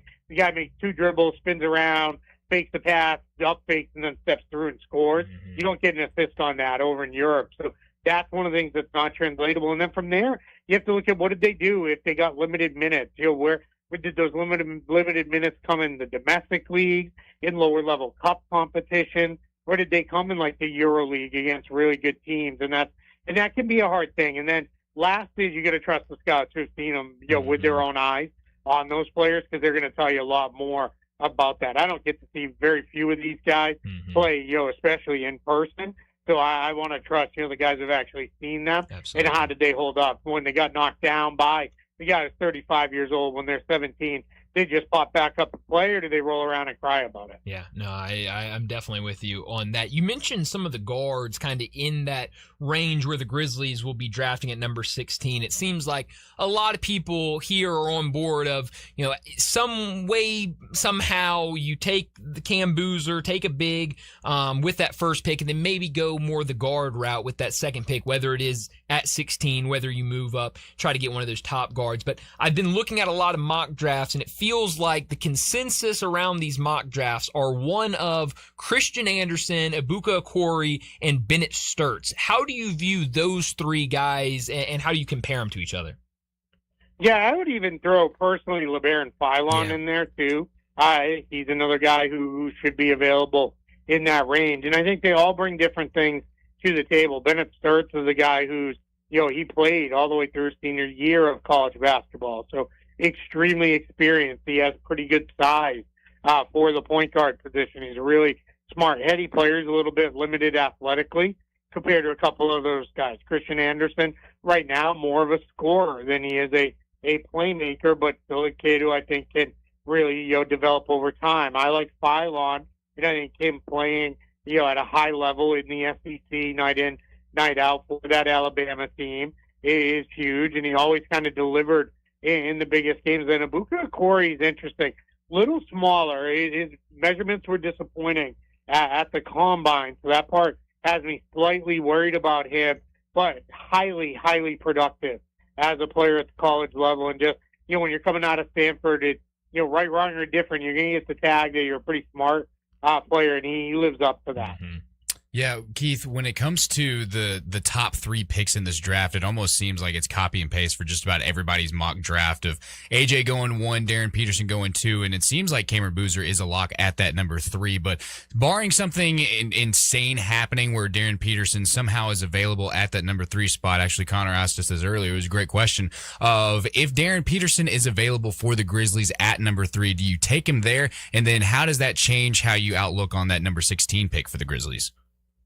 Yeah, I would take him there. He's the second best player on my board. And I believe when you're into the, 10th, 12th pick in all the way through there, maybe even all the way through the lottery, you're taking best player available. Don't mess around with trying to get fit in the like, unless it's, it's one thing if it is, we drafted a center last year, there's another center available, and there's no way they can play together, then maybe you think about it slightly differently. Same thing for like the Clippers. Their problem is at 5, they just traded for Darius Garland. He's small, so he can't play with another point guard. So, yeah, I would take Peterson. Then now that would change the next pick, because then I'd be trying to go big. I'd be looking at somebody bigger, whether that is, does a guy like Lindeborg fall? Does Mara slip? Hannes Steinbach, Chris Sinak, those guys that are in that range. I'd be looking to necessarily, try to go a little bit bigger at that spot. There, just to continue to give myself a little bit better roster balance. You mentioned Chris Sinak, the freshman from Houston. A lot of people down on him after the season was over for some of his performances down at Houston. Another one that could kind of fall in that same category is Koa Pete, a guy that, I would say going into the season was probably projected to be a top 10 guy, maybe top 15 guy, and now it looks like maybe into the 20s. I saw yesterday he did not get a green room invite, so certainly some thought that he could be sliding. How do you view those two guys that maybe some people are down on going into the draft? Yeah, those are two guys you just walk in the gym and you're like, whoa, these guys, look at them, right? Like they just look like, ready to go basketball players. But yeah, the physical profile didn't always meet the production. And Cole Pete, the challenge for him is that Arizona team was loaded with guys. So there's a little bit of all right, could he have done more if he was on a little bit of a different team, or maybe he saw the ball a little bit? I know one of the troubles that some teams have with him is he has all the tools defensively, but he doesn't always put it together. There's a lot of silly fouls in there. Sometimes doesn't play well. With Sinak, the issue with him is I think it's a little bit of that production, but also, again, a loaded Houston team that had a lot of guys who are going to have the ball. And I think at the college level, it's kind of hard to tell a guy, hey, just set picks and rim run and go get your points off offensive rebounds. It doesn't always work out that way. And he's another one defensively. Tools are there, but he's got a ways to go to figure it out. So those two guys, I think, are coming in a little more raw than maybe it looks like they would be early on when we're kind of starting the process for this year's draft. Yeah, no question. Well, it's going to be fun. I know everyone is looking forward to Tuesday night with the first round. Then Wednesday, we'll have the second round. So, Keith, thanks so much again for joining us. And I guess when we talk to you again, the entire draft will be behind us, and we'll be recapping it and talking free agency. Yeah, we'll be cranking right towards the offseason. I appreciate it. Thanks so much for having me. Thanks, Keith. Enjoy the draft. Keith Smith joining us like he does every single Thursday. And I think we could have talked the rest of the show with him just about draft prospects. He seems high on Kareem Lopez. He made me feel better about Kareem Lopez than we certainly were talking about him. He definitely before. Seemed to know a lot more about Kareem. He definitely did, which I knew that would be the case. I knew that you bottle up everything. It's a good thing we got him. All of our knowledge about Kareem Lopez, probably any of the prospects in the draft. That's very true. He would have a better handle. Well, I mean, when you hear a story that in his downtime, when he's up early, he turns on the NBL. And is watching overseas basketball as a dude who's dedicated. That's to great. Draft. I mean, that's fantastic. The overnight and super early in the morning leagues, it's too early for me. Too early or too late for me. But I'll watch the Euro League. Unless Jonas is playing for Lithuania back at home, I don't know if I'm going to be tuning in. Yeah, it's hard, and the NBL can be hard to find at times. But I think they might have a deal with NBA now, and they're on the NBA app. I don't know, but it's if anything, Keith has access. Keith is all over that. But we appreciate him, and definitely going to be fun next week with the draft, and we'll recap it all with him next Thursday. But let's go ahead, get to another break, and when we return, we got to talk some baseball, both Major League Baseball and college baseball. We've got a couple of games going on in MLB during the day, but also the College World Series finals. They are set, North Carolina and Oklahoma. We'll talk all about it next on Sports Time. Add a little fun to your lunch break. Join Johnny Radio for Sports 56 Happy Hour from 11 to 1 every weekday on Sports 56 and 98.5 FM. Looking for sports in all the wrong places? Try the Owner's Box Sports Bar and Grill in Lakeland's Town Square. Fun, exciting, friendly, and comfortable with wall-to-wall TVs. 24 taps for all your beers, including $3 domestic and $5 craft pints on Mondays. Monday through Friday, 3 to 6 happy hour. Music bingo Tuesdays. Daily specials and online ordering. The Owner's Box Sports Bar and Grill in Lakeland's Town Square. Highway 70. Check Facebook for daily specials and weekend music at the Owner's Box. Rick's Powder Coating for a beautiful finish every time. Rick's Powder Coating specializes in automotive, ornamental, residential, and industrial coating. With 2 conveyor lines and the largest batch ovens in the Mid-South, Rick's can accommodate all of your powder coating needs. Locally owned and operated since 2002, Rick's Powder Coating will customize a beautiful finish just for you. Drop by or call to see how Rick's Powder Coating can bring color to your life. 901-367-2771 or rickspowdercoating.com. Celebrate 4th of July savings happening now at the Home Depot with select appliances starting at $398. Plus, get free delivery on appliance purchases of $398 or more, no membership required. Get a Whirlpool fridge with easy reach zone to keep tall items organized and accessible. And upgrade to a washer-dryer tower with UV clean technology to reduce bacteria in the wash without fading fabrics. Shop top brand appliances now at the Home Depot. Offer valid June 17th to July 8th. U.S. only. See store online for details. Hello, I'm Ford Canale of Canale Funeral Directors. For more than a century, the Canale family has been honored to serve Memphis families during life's most difficult moments. In fact, Canale Funeral Directors is proud to be the oldest continually operating business in Memphis, built on a tradition of compassion, dignity, and personal service. When a family places their trust in us, we understand it's about much more than arrangements. It's about celebrating a life, honoring cherished memories, and providing comfort when it's needed most. Whether you're planning ahead or facing an immediate need, our experienced and caring staff is here to guide you every step of the way. From our family to yours, thank you for allowing us to serve generations of Memphis families with the respect and attention they deserve. Canale Funeral Directors, quietly caring since 1843. This traffic brought to you by Old Dominick Distillery. Come for the spirits, stay for the experience. Cheers to Memphis. Learn more at olddominick.com.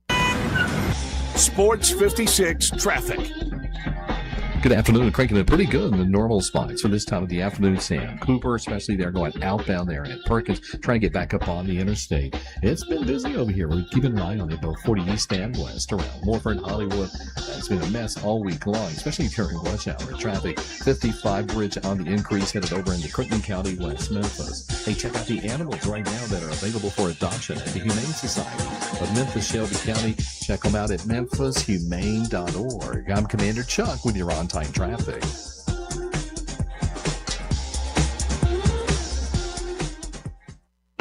Now back to Sports Time on Sports 56 and 98.5 FM. This hour brought to you by Landers Ford in Collierville. Here once again are Brett Norsworthy and Bryant Dacus.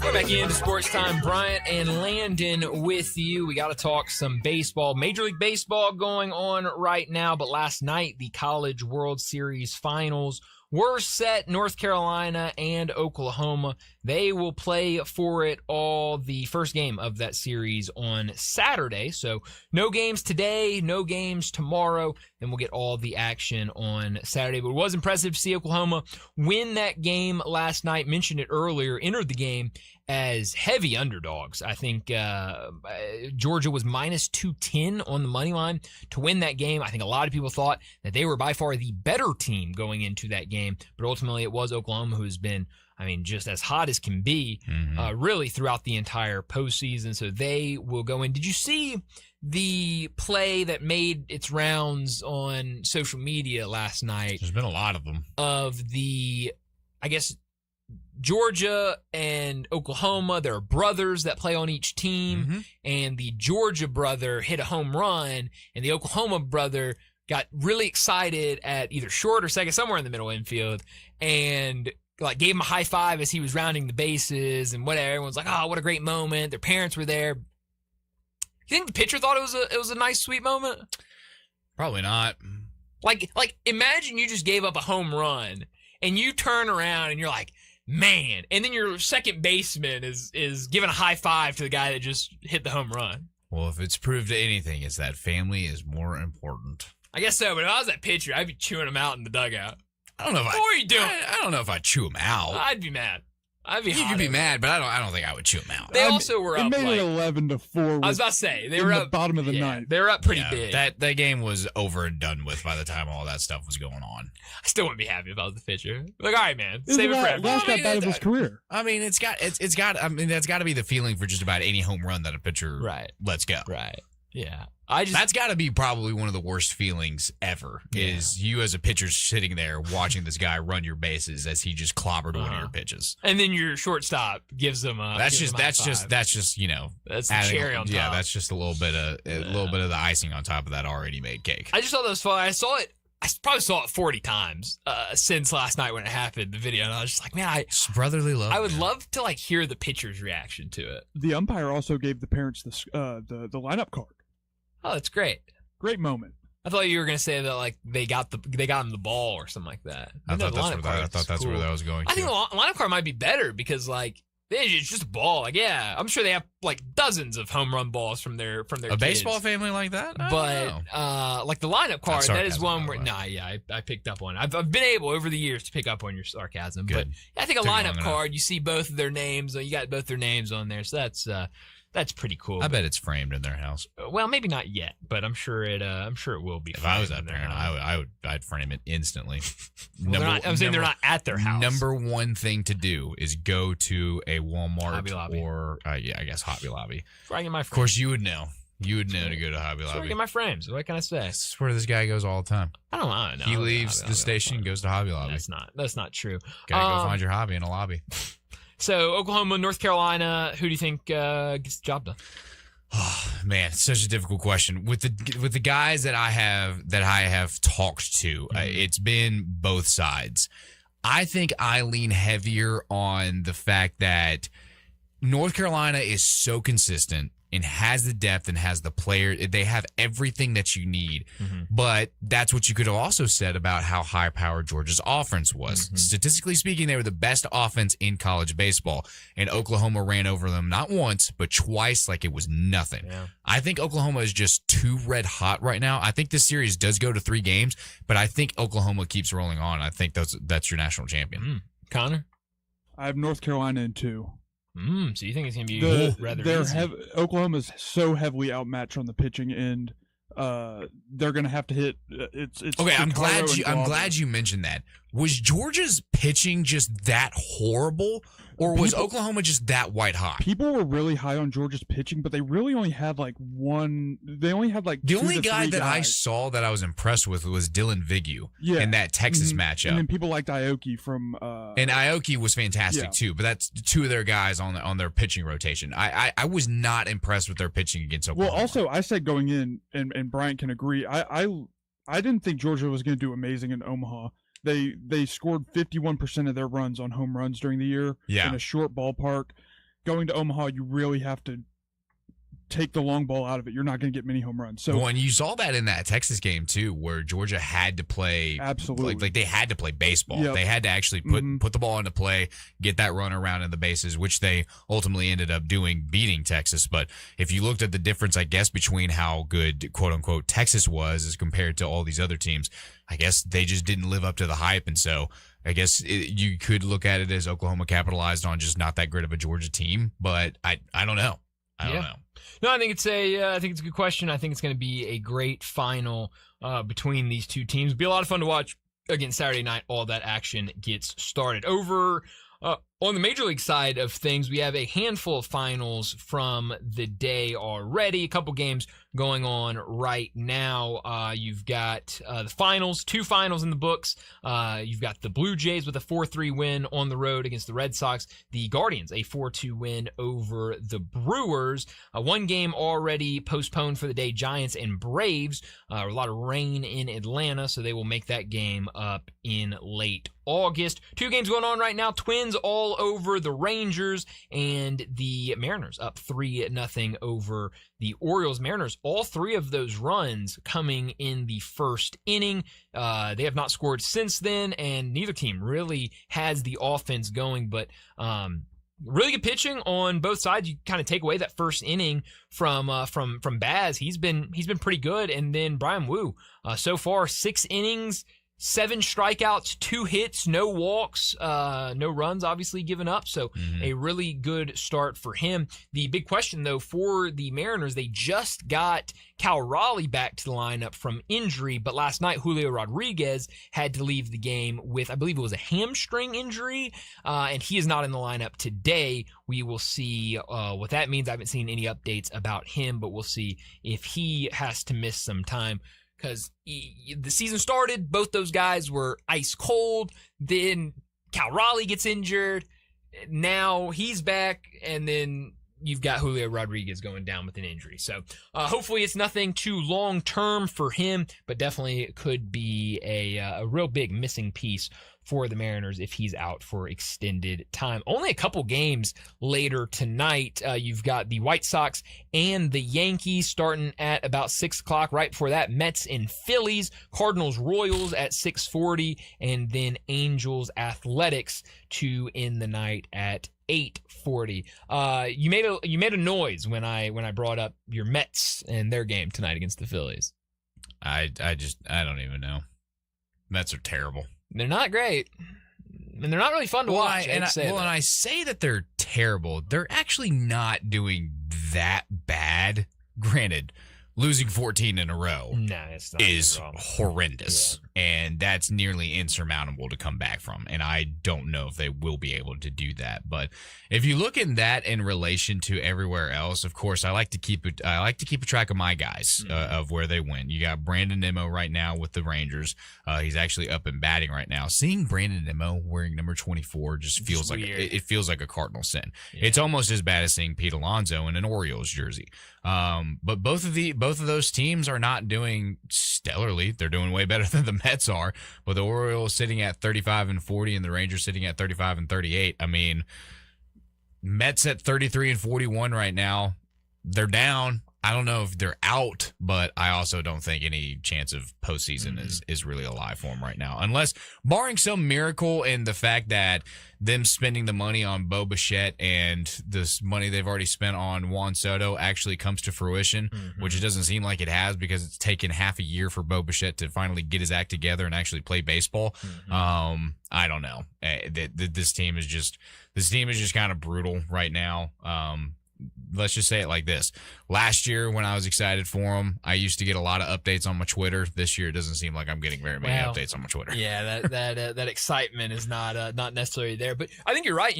Brett and I were talking about it yesterday about, still very early in the season. I don't want to. Oh, it's going on forever. Yeah, I don't want to look at these wild card races and act like, we're really coming down to it.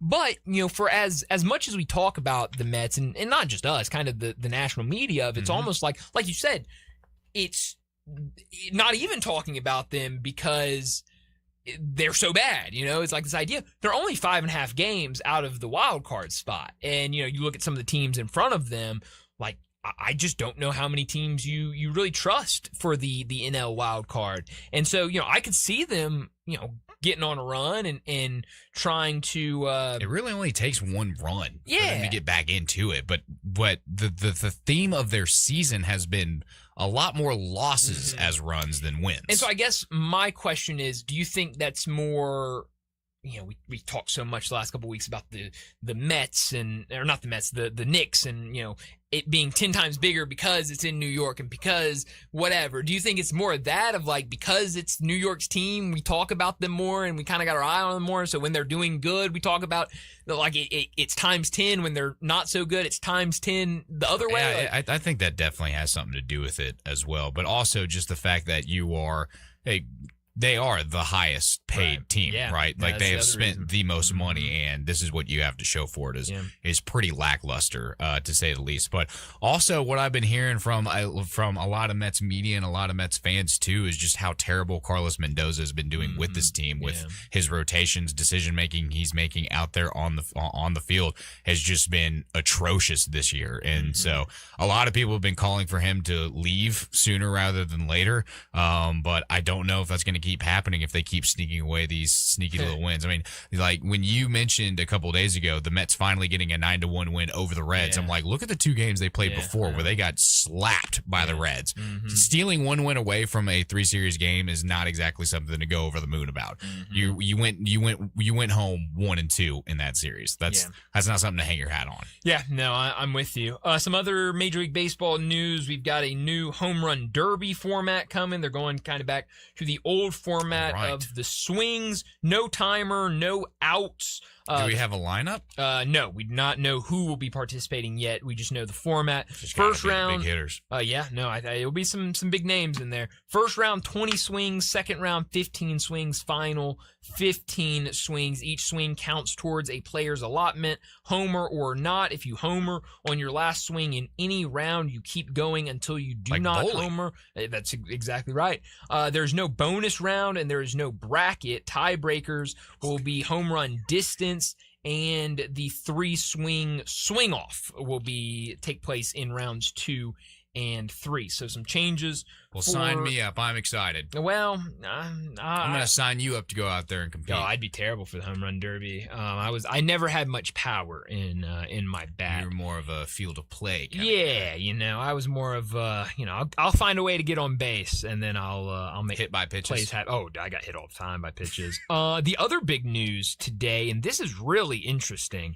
This comes from Jeff Passan earlier today. Major League Baseball today proposed an overhauled domestic amateur entry system for the draft that removes high school players from the draft, makes college players eligible after their sophomore year, shortens the draft from 20 to 12 rounds, and cuts bonus pool from current $358.7 million to $200 million, sources tell ESPN. So that would be a big change from the current system. But I think, we talking about rip. I don't mind that at all. Yeah, I mean, talking about college baseball earlier, that would certainly help college baseball. Massive for college baseball. Yeah, I mean, huge. You'd have all those talented top guys. Instead of just going and getting into systems, they would go to college, and then they'd have to stay a couple years. So I think you'd see more development, because I think the big issue right now for a lot of people following Major League Baseball is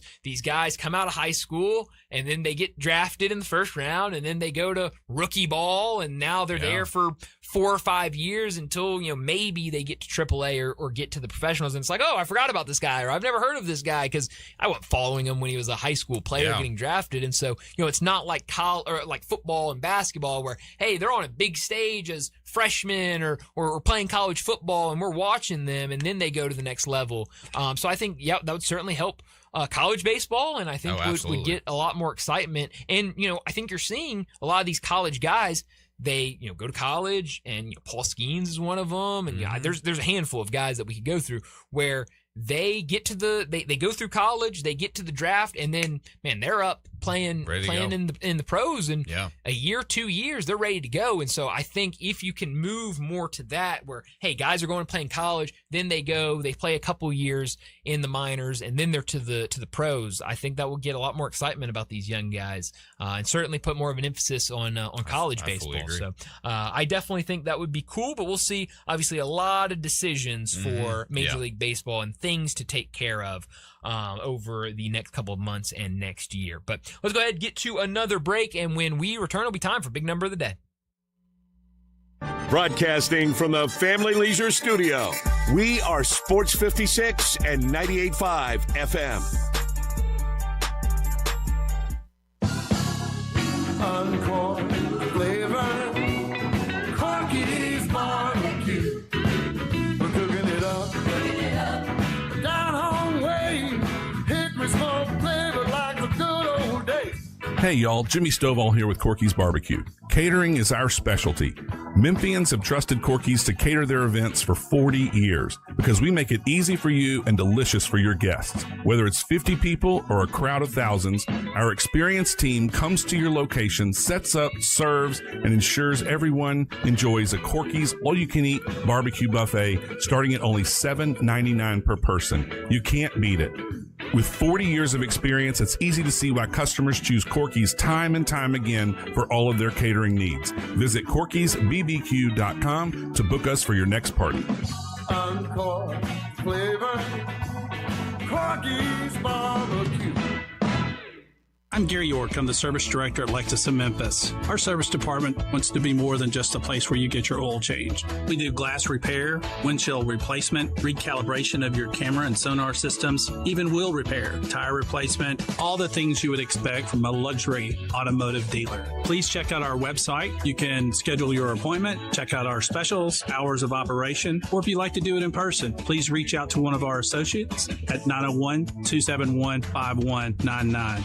Guns, guns, and more guns. Over 700 firearms in stock. Home defense guns, old guns, new guns, used guns, big guns, little guns. Every gun you can think of, Classic Arms has them. All brands like Glock, Sig, Colt, Ruger, Smith & Wesson, Browning, Beretta, Benelli, Remington, Winchester, and more. Guaranteed lowest prices in town. Only gun importer in the Mid-South. Free gun inspections and appraisals and free bore sighting for the upcoming deer season. Shop online at ClassicArmsOfMemphis.com or visit Classic Arms at 1740 Germantown Parkway behind Corky's Barbecue in Cordova. Celebrate 4th of July savings happening now at the Home Depot with select appliances starting at $398. Plus, get free delivery on appliance purchases of $398 or more, no membership required. Get a Whirlpool fridge with easy reach zone to keep tall items organized and accessible. And upgrade to a washer-dryer tower with UV clean technology to reduce bacteria in the wash without fading fabrics. Shop top brand appliances now at the Home Depot. Offer valid June 17th to July 8th. U.S. only. See store online for details. Now back to Sports Time on Sports 56 and 98.5 FM. This hour brought to you by Landers Ford in Collierville. Here once again are Brett Norsworthy and Bryant Dacus. And she says, I wish that I could be like the cool kids, 'cause all the cool kids, they seem to fit in. I wish that I could be like the cool kids, like the cool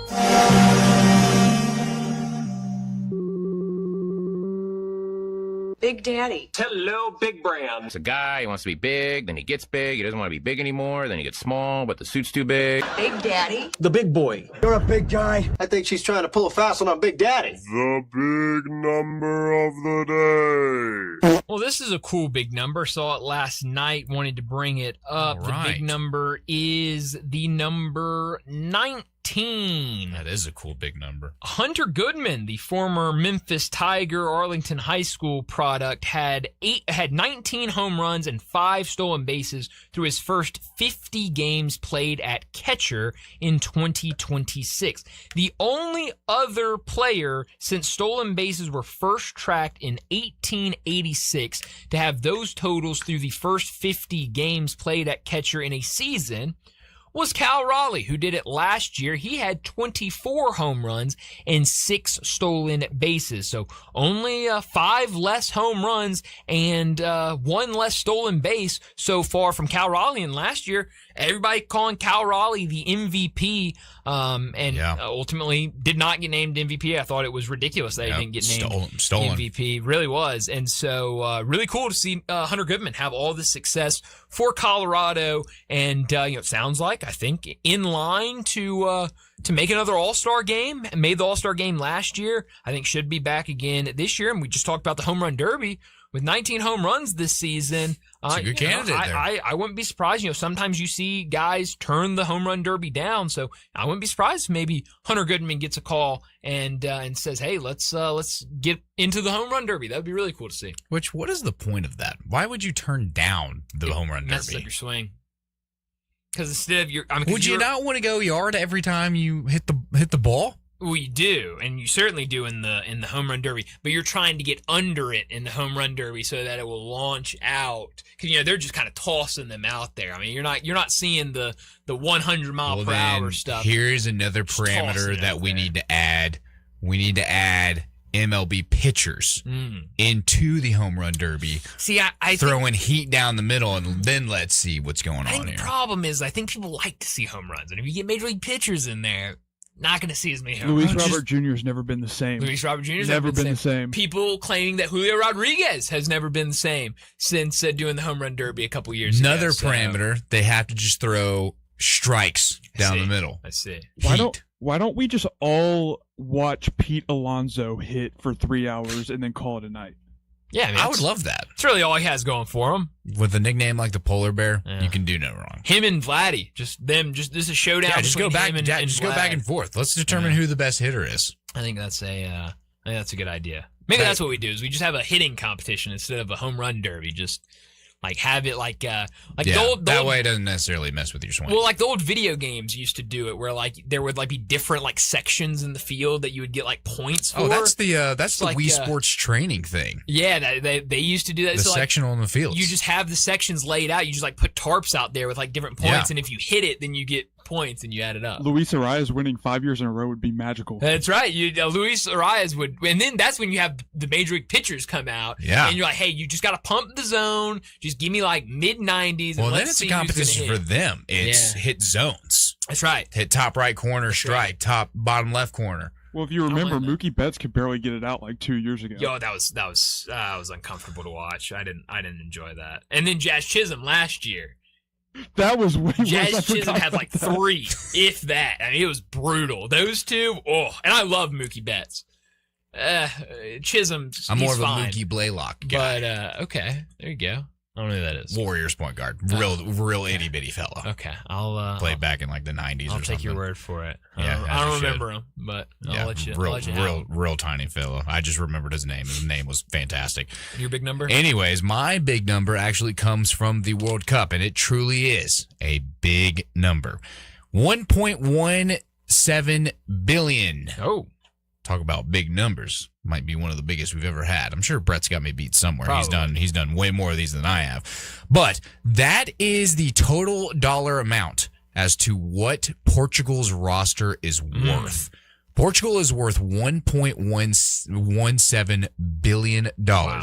You want to take a guess or take a crack at how much the DR Congo is worth? Probably like a 16th of that. The total of the DR Congo does not even match the 0.17 billion of Portugal. Wow. They are worth 166 million. Holy cow. That's crazy. That is the difference between these two squads. All of that money, all of that talent packed into Portugal, and I use that big number to kind of put more into reference of how incredible that a draw that they were able to pull against Portugal is, because these are supposed to be two completely different leagued teams. This is supposed to be this was supposed to technically be a tune-up game for Portugal in that round one for them. And I think that was a lot of things when you got all of these guys going out there, and of course the GOAT debate at who's the greatest soccer player in the history of soccer, of what we're witnessing right now. A lot of people they like Ronaldo and they like what he's doing, but Messi, to be able to go out there at the age that he's at right now, I believe he's 36 years old. I do not remember exactly off the top of my head. I know he's in his 30s though. For him to go out there and have a hat trick, even though he's playing in the MLS right now, which a lot of people are saying, oh, it's just a Sunday league, not how old is he? He's 38. 38. Yeah. That was literally going to be my next guess. Yeah. But for him to go out there and do what he's doing, then you got guys like Mbappe, who's also young, Holland for Norway tearing it up out there, and then for Ronaldo to basically just drop the ball completely is not a good look for him, nor is it for Portugal for being that expensive and that great of a roster to only put up one and then allow the DR Congo, who has yet to score a goal in the World Cup, go out there and score a goal.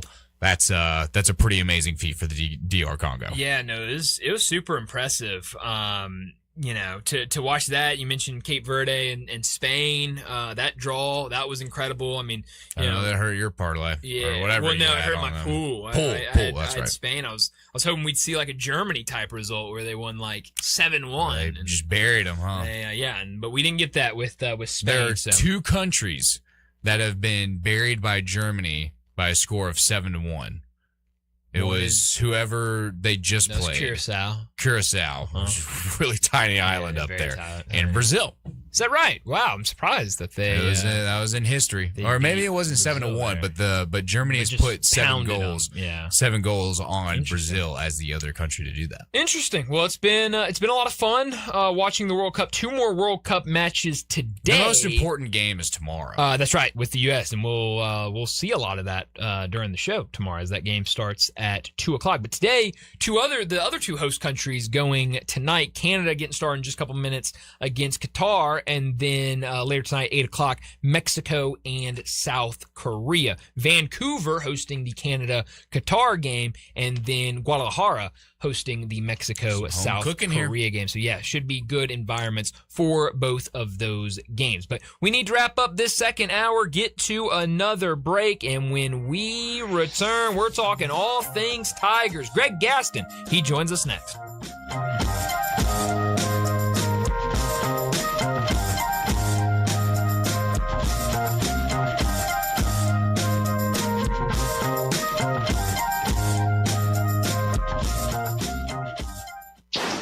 Not only can you listen to your favorite shows on Sports 56, you can also watch video of the shows live on Twitter and YouTube.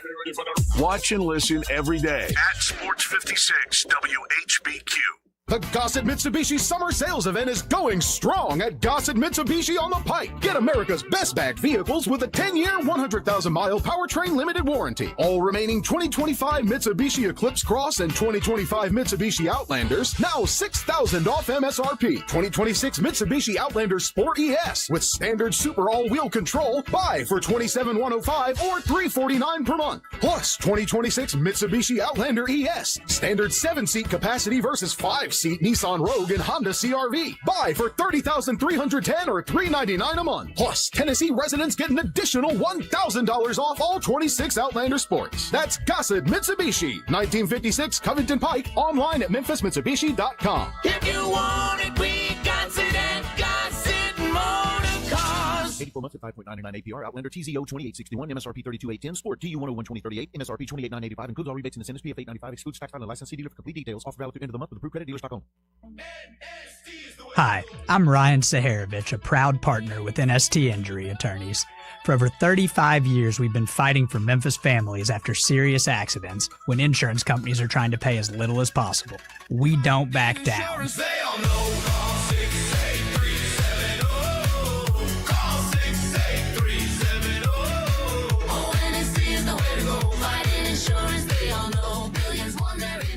NST is the way to go.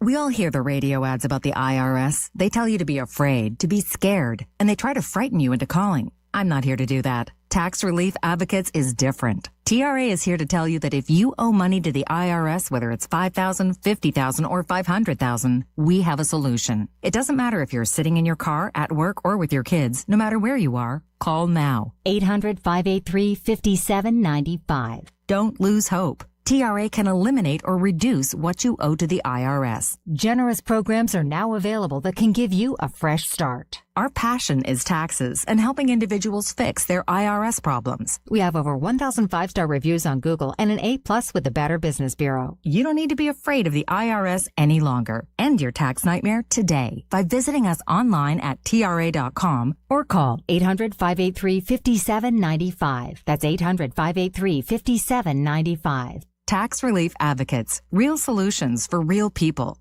It's time for fun, family, and fabulous prizes at the 68th Annual St. Louis Hole-in-One Charity Festival. Sunday through Saturday, June 21st through June 27th. For almost 7 decades, the Hole-in-One has raised thousands of dollars for St. Louis School and other Memphis children's charities, and your help is needed more than ever. On select nights, golfers will have a chance to win $25,000 toward a city auto vehicle purchase, then a chance to win $1 million the final night. Plus, there are cornhole tournaments nightly, kids carnival rides Friday and Saturday nights, children's golf Saturday from 2 to 4, and new this year, wiffle ball at 6 p.m. nightly. There's something for everyone at the biggest party of the year at St. Louis Church, 203 South White Station Road. The 68th Annual St. Louis Hole-in-One Charity Festival, Sunday through Saturday, June 21st through the 27th. Fun, family, and fabulous prizes all week as you help raise funds supporting youth programs at St. Louis Church. This traffic brought to you by Old Dominick Distillery. Come for the spirits, stay for the experience. Cheers to Memphis. Learn more at olddominick.com. Sports 56 traffic. Good afternoon. Really starting to build right on schedule for this time of day. 240 coming past Poplar and Walnut Grove as it cranks up now. Sam Cooper in certain sections, mostly there, going outbound, trying to get back up on the interstate. Midtown traffic's on the increase even more on 240 south, all the way down past Norris. Hey, don't let a slipping transmission make things worse on your car or truck. Having transmission problems, bring your vehicle, let them check it out, even if the light comes on. Amco Transmissions, 2 locations here in Memphis. I'm Commander Chuck, your on-time traffic.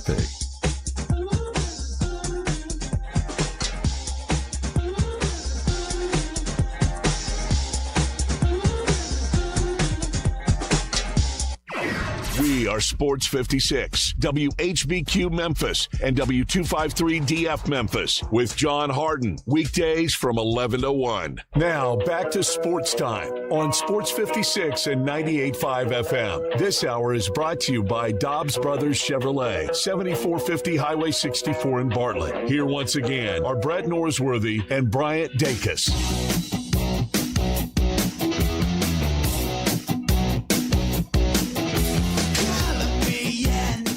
Back into Sports Time, Bryant and Brian and Landon with you. Sorry, I got in a roll there. I will take no offense to that. No, I think that's I think it's a compliment, honestly. But I think so. Brian Landon with you as we start our third and final hour on this Thursday afternoon. We got to talk some Tigers, and we do it at this time every single week with Greg Gaston.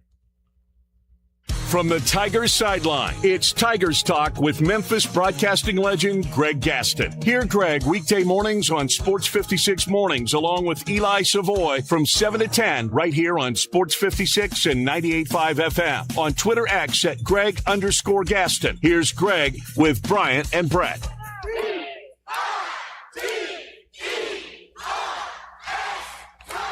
Greg Gaston joins us now to talk all things Tigers. You can hear him every single weekday morning with Eli Savoy on Sports 56 Mornings with Greg and Eli from 7 to 10. Greg, thanks so much for joining us. A lot to get into, but it feels like this week we're learning a lot of news about the stadium renovations to Simmons Bank Liberty Stadium. I know you were at the press conference earlier this week with Dr. Ed Scott. Earlier today, y'all had on Austin White, who's kind of in charge of a lot of the hands-on things at the stadium with these renovations. So it feels like we're getting a lot of news. What is kind of the most surprising thing that you've heard this week about these renovations to the stadium?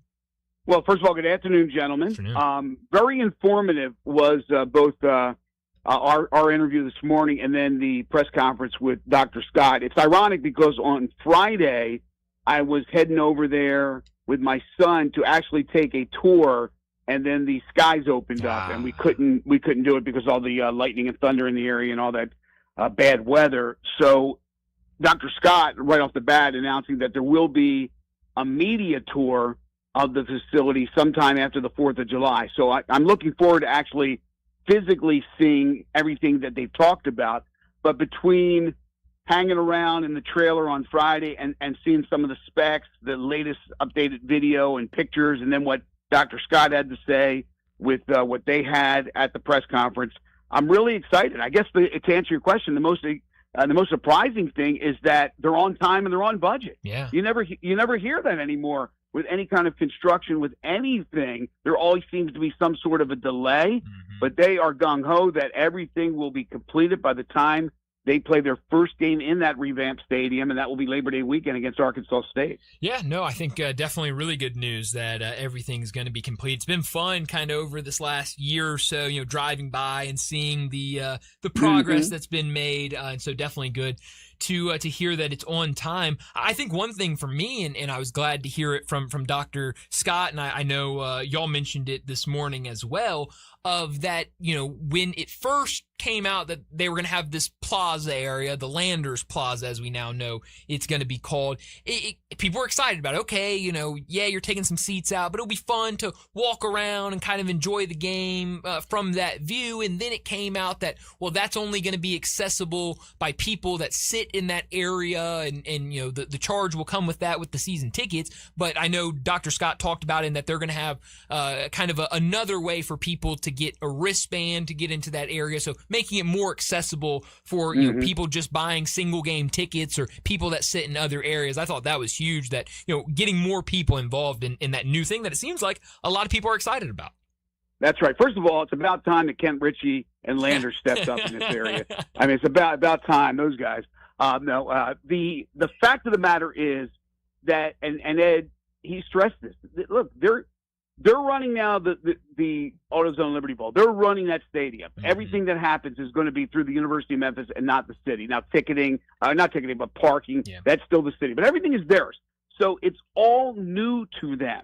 And now with all these new renovations, it's going to be a learning process. While the stadium, again, should be ready to go for the opening game, there will be little things that they're going to have to tweak from week to week as they learn about what they have to do as managers of this stadium. So as far as the that area that you talked about, yeah, at first, I thought, well, this is going to be an area where people just simply bought a ticket and there would be maybe some seats in there where they would stand around and have cocktails and watch the game. And then we learned that, as you said, anybody who is a holder of a ticket for the suites on that side, the new side, the west side, or the seats that are below, they have the access. And at first it's, okay, nobody else has access. But then they talked about this wristband that will be offered, but it's going to be a limited amount of people. We got to remember that there's only a limited area for people to be over there. So they're still trying to figure out the cost of the wristband and then how many people they can allow there. Now, there's not anything I know as far as any kind of an all-inclusive thing, because as far as I know, that area, they'll have their bars. They have these big, nice bars set up. But the food, I don't believe there's any food there. The food would probably come from, they're talking about food trucks that would be between the entrance there and I guess the halo behind where the structure of the tower is on the west side. So it's a little bit different than maybe what people had envisioned, but at least it's going to give some people that opportunity to have the wristband, to get in there, buy their own cocktails, unless they change it to an all-inclusive with liquor, and watch the game from there. But I think this is just another, it looks cool, first of all. It looks really nice, especially as people there and people everywhere else. It's going to look really, really nice. But it's also a bonus for people that are buying those suites, that they can leave their area if they want. And remember, all their seats are outside of the actual suite, connected to that floor, whatever it is, first, second, third, fourth, fifth. Fifth is the founders' suites up there. That's FedEx and company. But you can now come down if you want and walk around, as opposed to just sitting in your seat or going inside where all their food will be and drinks and everything that they have, all the amenities that are inside the suite. So I think it's just another aspect of this stadium that's really cool. And then, look, the other thing is that everybody is going to be enhanced with their experience, with their viewing experience. Even the people on the other side, what they're doing to that side in cleaning everything. They've taken every seat out and every every bench and the chair backs. They've all been taken out. They have. I guess I don't know the technical word right now. I don't have this list in front of me, but making sure that everything is sealed and it's seal proof. So people walking on the concourse in years past on a rainy day, there'd be the leaks and it'd be coming down. This will all be sealed. It will all be cleaned. It will feel like it's a new stadium even on that side. The suites have been taken care of. The windows now that they'll have on the east side, there will be no more slots with that orange paint or whatever they had. There'll be no slots whatsoever. Just beautiful windows that you can open up at the top. So they've done things to the east side as well. But guys, what they have done to the visuals and the audio that you're going to enjoy as a fan is second to none. The new scoreboard, the big scoreboard that they'll have, that will compete with some of the bigger programs in the country. They'll have a new scoreboard at the other end. It'll be the same size, but it'll be brand new. Again, the technical aspect of the things, I don't know, but the pixels that they're using and all that will have an unbelievable clear picture. You'll have the ribbon boards on each side on the facade, which will be always moving. It's almost like a stock exchange, right? With the numbers rolling by in the stocks, you'll see scores and things of that nature. That'll be going on there. And the sound system, it used to be where the sound only came out of the big scoreboard. So people that sat under that scoreboard, as you guys probably know, they were blasted with the audio. Whereas down at the other end, you could hardly even hear it. Now, where they have placed all the speakers and the way it's distributed, it's the same sound everywhere. It's like Sensurround everywhere around the stadium. So it is going to be, it's like they say, it's almost a brand new stadium with it not being a brand new stadium. The renovations are going to be that nice.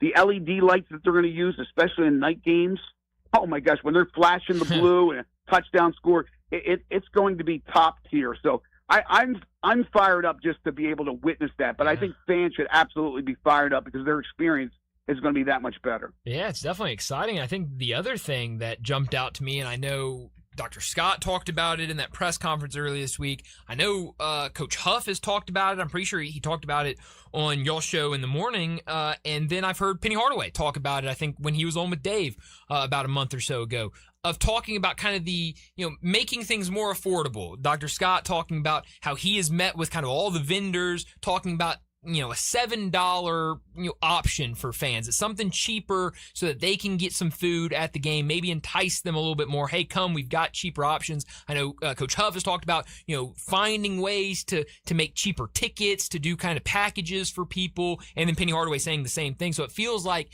the athletic department as a whole is kind of saying, hey, let's try to figure out ways to make games more affordable for just the average family, that they can bring out 2 kids, 3 kids, and enjoy the game without really putting a bruise in the bank account. That's exactly right, Brian. Dr. Scott's a very intelligent guy, and I'm always impressed every time he opens his mouth. What he says, he's always ahead of the game.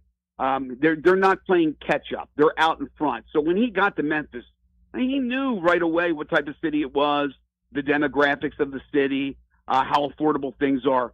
Sure, the West Side, the suites. That's for high rollers. That's for people with deep pockets. They got 74% of those total seats sold already. Now, what about the rest of the stadium? There's going to be 45,000 and change at that stadium. They want every seat occupied. So how do you do it? How do you get folks that are on a fixed income to come to the game, and not just one game, to repeat and come back for other games? You got to make it affordable. You got to make the ticket affordable, first of all. But then when you're there, you're going to eat and you're going to drink. That's just part of the experience of going to a sporting event or any type of entertainment. And so he talked about when he's been discussing with the vendors, and I don't know if they have one picked out yet, maybe they do, but he stressed that the deal is off if you can't come up with a $7 meal, and then we'll move on to the next one. And so what we're talking about is whatever it is, a hot dog and fries, or chicken tenders and potato chips and a drink for $7. So a family of 5 goes there, and from a concession standpoint, now it doesn't count if you're buying shirts and anything else or liquor, but a family of 5, conceivably $35 for a night out. That's good. Yeah. That's really good in this day and age. Now, things they can't control, parking. Because there'll be people that will be belly aching about parking. They can't control parking because parking is still run by the city. And I'll be honest with you, because media, obviously we get a pass to go in there. I have no idea what to charge it now. Yeah. But I hope the city doesn't look to gouge, because I think personally, I think $20 is too much. I think it should be a $10 parking $10 to park. But they are doing everything to make sure that people, every demographic, is able to enjoy their experience and become a Tigers fan, because there's no reason why you shouldn't be able to get close to selling that thing out every game. And you're not going to have the big time opponents, as you guys know. They're not coming. They're not on the schedule. The SEC going to 9. It's a tough road to hoe moving forward. So you got to do the best with what you have, and people got to enjoy Tiger football and the experience more than be worried about who that opponent is. That's your prerogative. I'm not telling you what you have to do, but I'm telling you what the situation will be. Don't expect those days of Arkansas rolling in and Ole Miss and Mississippi State. And Memphis this year, unfortunately for the home fans, they'll play UNLV and Boise on the road instead of home. But those are the type of schools that you're trying to get because they're at the top of the group of 6. Yeah. And that's the best you're getting, plus with whatever's in conference. So it's all about making it a great night out or a great afternoon out for people to enjoy Tiger football and to enjoy the stadium and everything that goes with it.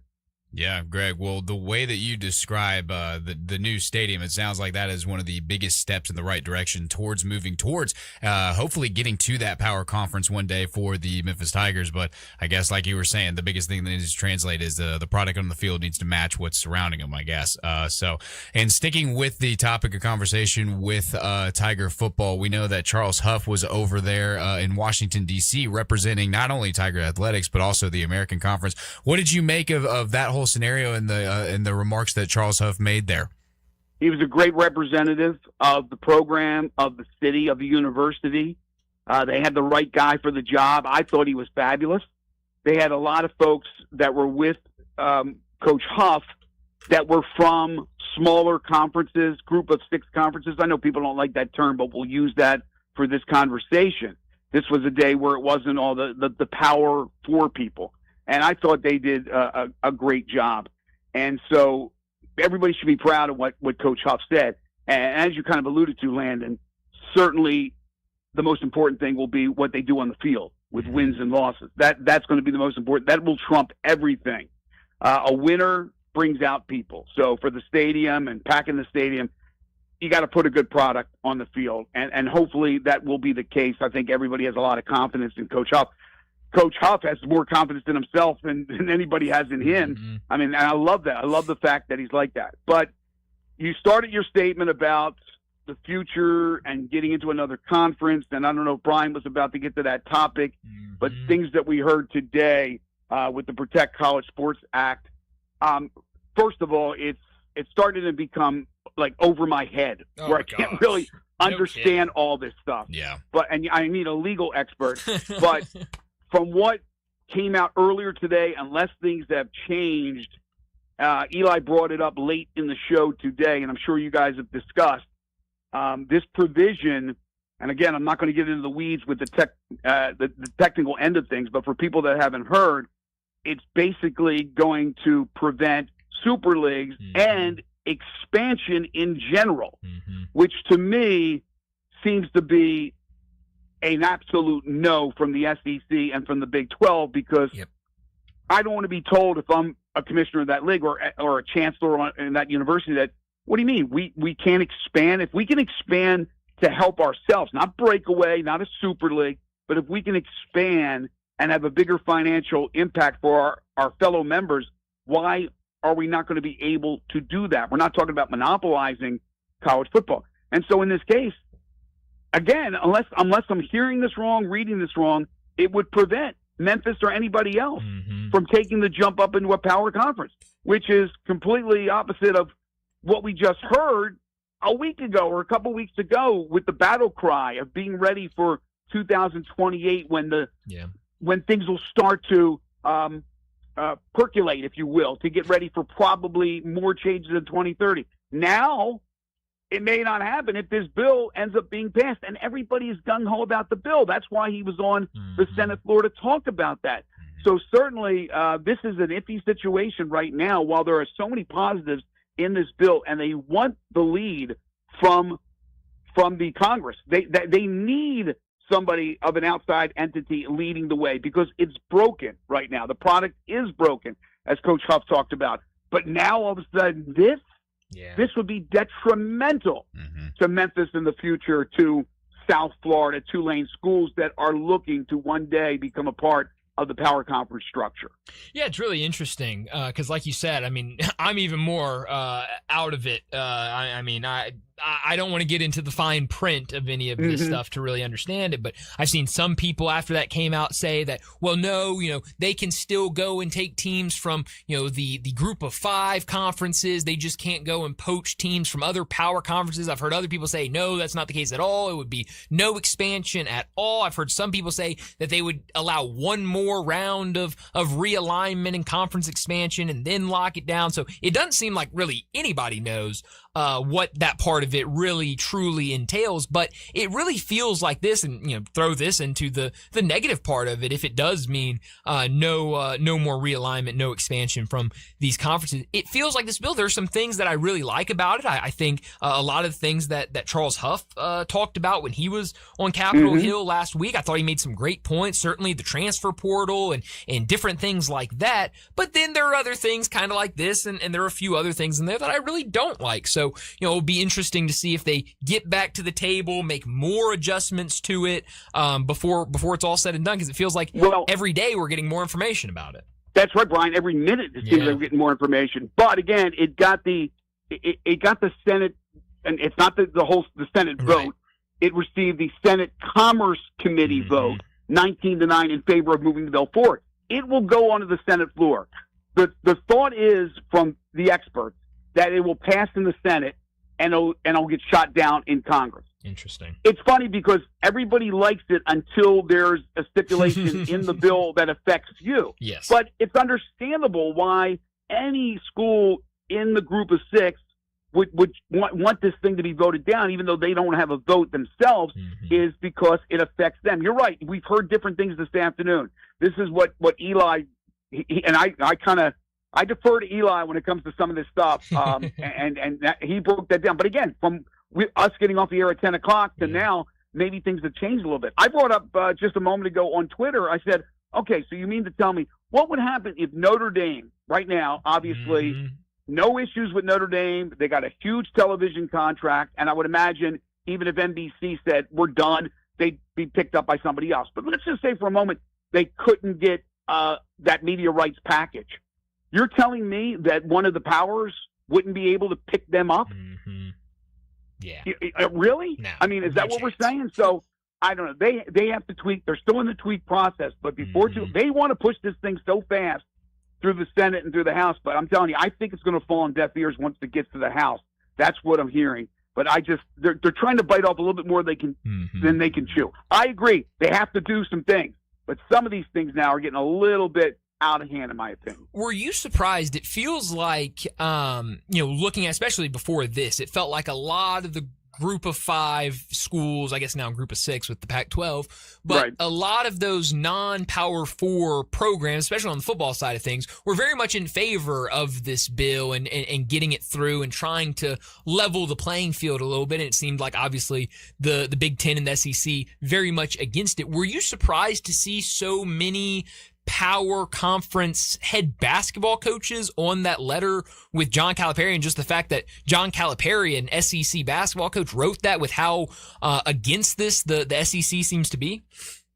Well, first of all, you talk about intelligent people. John Calipari, he knows he's still going to get the players. He knows he has the budget. He knows it's not going to be a problem for Arkansas basketball. But what he's saying is correct, and what he wrote is fantastic.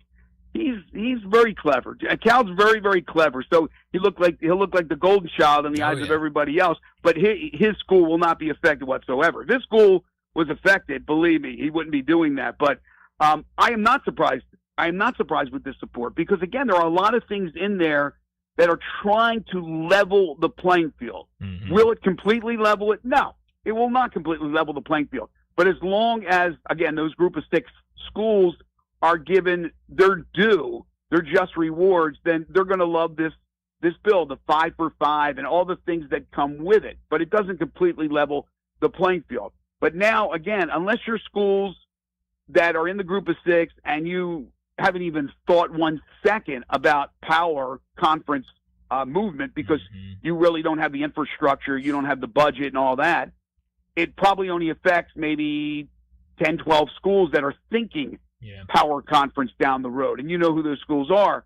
So again, they don't vote. The Senate votes and the House vote, but the House vote and the senators too but the House of Representatives, they are representing people in a district. That's right. And they are certainly going to do what that district wants them to do. And if that district includes a university like the University of Memphis, you better believe that they are against this, that they want to have their representative vote no. And so that looks great in the eyes of the constituents of that politician. They don't want to do anything to ruffle the feathers. So therefore, I think if there's enough schools that don't like something that's in there like this, then maybe it will be voted down. But it gets to be so technical, Brian. Like you said, it spins my head every damn day I read about this. Yeah, no kidding. It is a lot to try to consume. But Greg, as always, thanks so much for joining us. Enjoy your weekend, and we'll do it again next Thursday. Sounds great, guys. Thank you. Thanks, Greg. Greg Gaston joining us to talk all things Tigers. We talk with him every single Thursday. David texted in during that segment with Greg. Make sure you send us all your thoughts. Sissy's Log Cabin listener line, 901-360-8255. Talking about the party area, the plaza, now we know going to be called the Landers Plaza for Tiger football games. He said they need to make it a party atmosphere and a reason to go aside from watching football. You already have those fans, and those fans aren't really growing in multitude. So this idea of you already have the fans that are just going there because they want to go see Tiger football.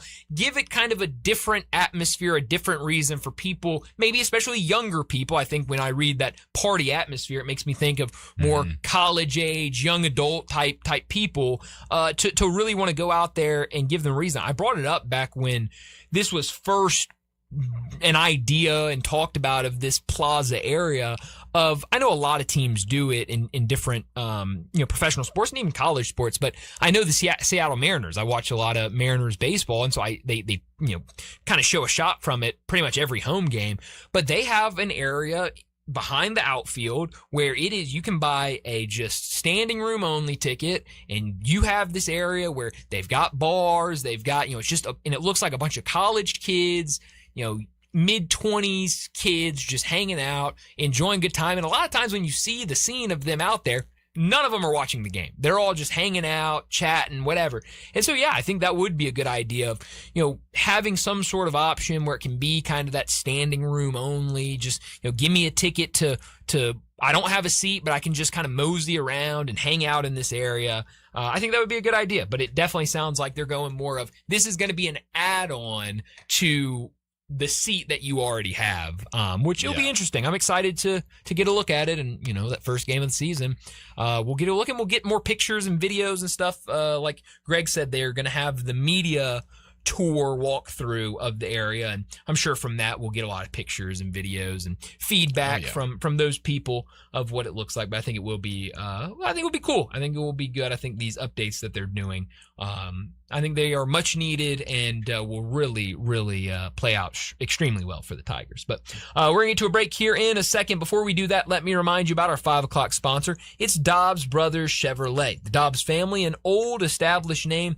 is back in the car business in Memphis. Dobbs Brothers Chevrolet, located at 7850 Highway 64 in Bartlett, offering a full selection of new Chevrolets and quality used cars to meet every need and budget. Head out there and check out the beautiful new vehicles like the 2026 Chevy Silverado 1500, the 2026 Chevy Traverse, and the 2026 Chevy Equinox. So make sure you take a look at that 2026 Chevy Traverse with its 328 horsepower, 2.5 liter turbo engine, and a massive 17.7 inch touchscreen on the interior. A perfect car for just about anybody. At Dobbs Brothers Chevrolet, it's fully transparent pricing, no hidden fees, no games, and they cover all your needs with their service department. Dobbs Brothers Chevrolet welcomes you to a new way of providing excellent customer service. Their great team is ready to put you in your next vehicle at some great prices. Head out to Dobbs Brothers Chevrolet in Bartlett, 7850 Highway 64, open Monday through Saturday, 8:30 a.m. to 7 p.m. You can go online and view those vehicles at DobbsBrothersChevy.com. But make sure you head out there, see them in person, test drive them out in Bartlett at Dobbs Brothers Chevrolet. Well, let's get to another break, and when we return, we'll talk about what's trending. You have opinions? I think it's over. Of course you do. I don't think it's that simple. Everyone does. I got all the answers. Hit us up on the Sissy's Log Cabin listener line at 360-8255. Since 1948, in the alley, the Rendezvous. I'm with John Burgos. John, what's going on in the Rendezvous? Brett, there's some things about the Rendezvous I want to talk about. For example, we make it really easy to park. We have valet parking right at Monroe Street in our alley. We also want to make it easy for people to get to-go orders. You can now park in our alley right at our front door and put your flashers on. People also forget that we take reservations for 6 or more. And we have a wonderful party room upstairs that can accommodate people for rehearsal dinners, birthday parties, reunions, graduations. Our rooms seat between 25 and 275 people. And everything at the Rendezvous can be packed to go. Brett, we also do catering. See our menu online, and we can even deliver for groups of 15 or more. So if you have any questions, always feel free to call us at the Rendezvous because we answer our phone ourselves. You'll never hear, please listen carefully for our menu has changed. Press 1 for reservations, press 2 for hours, press 3 for catering, or if you know your party's 9-digit extension number and the first 3 letters of their mother's maiden name, dial it now. Come see us at the Rendezvous. Since 1948, the Rendezvous. It's golf time. What's my first thought? Miramichi. Of course, Miramichi. Sometimes you need just to escape the hustle and bustle of life, and that's exactly what Miramichi will provide. It means the place of happy retreat, and I promise you, it lives up to its name. While it might not be in the heart of Shelby County, it's certainly worth the drive. It's 25 minutes from my driveway in East Memphis. Once you arrive at the front door, you know you're going to get an experience unlike any other public golf course in town. Let's start with practice facilities. Not all are created equal, and you will find none better than those at Miramichi. The range is an impressive 12-acre space. It allows you to spread out and practice where those long drives. They got a great short game place. They've got a chipping green. They've got a putting green. They're beyond compare. You want to get better? You go to Miramichi. You want a great competitive golf course? You go to Miramichi. It's worth the drive. I love it. Miramichi. If you're still using a sportsbook to bet on the soccer tournament, you're getting robbed. Delete that app and join the millions using Polymarket. Polymarket's a prediction market, not a sportsbook. You trade against other fans, not the house. Polymarket, your go-to prediction market for soccer's biggest stage. Available in all 50 states. Download the Polymarket app, use promo code CORNER to unlock $50 free for your first trade. That's promo code CORNER. Trading not available in all jurisdictions. Check local regulations before trading. Restrictions and eligibility apply. This is Sheldon Rosengarten with Marks Bensdorf Realtors, and I may be Mr. Three-Putt and known as the worst golfer in town, but I do sell some houses for people. There are 7 keys to selling your home quickly for a really good price. First, call or email me to find out about my highly successful strategic marketing program that can help you sell your home quickly at a good price. I guide people what to do and what not to do to prepare to beat your competition. I mentioned 7 keys. Well, if you call me first, you don't need the other 6. Find out why people often say that when you want the job done, call Sheldon. I may be the horrible golfer that people talk about, but I don't fool around when it involves your biggest investment. I'm here to provide answers and good advice to help you. You can reach me at 483-0546 or email me at shellrose@memphisrelocate.com. That's right, relocate is in my name. That's shellrose@memphisrelocate.com or 483-0546. Memphis, your Saturday mornings are about to get a little spicier. Get heaping helpings of SEC sports with the Back Porch right here on Sports 56 and 98.5 FM starting at 10 a.m. Back Porch features experts interviewing big-name guests, discussing big-time topics, and chopping up all things Southeastern Conference. You'll get plenty of facts, opinions, and perspective, all of it about the SEC. The Back Porch, Saturday mornings from 10 to 11 right here on Sports 56 and 98.5 FM. Sports 56 traffic. Good afternoon, T-Dot's trying to untangle a couple of accidents out here. It's busy in the normal spots. Down 240 South at South Parkway, down past Norris as it cranks up over here on 240 East at Middle Branch right now with that drive all the way out to 385 as you get onto Bill Morris Parkway. It's crowded, but right now it's moving, headed out towards the Collierville area. And bridal season is here. Shop local at Weimer's Jewelry, 7525 Highway 64. I'm Commander Chuck. You're on time traffic.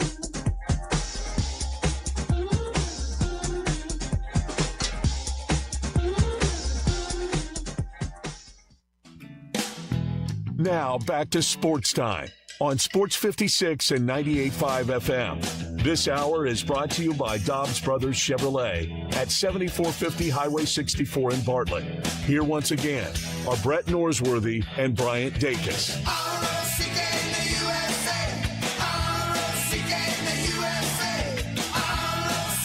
Welcome back in Sports Time. Bryant and Landon with you as we've got less than 30 minutes left in today's show. We got to talk about what's trending. A lot of things trending right now. We'll give you a U.S. Open update here in a second.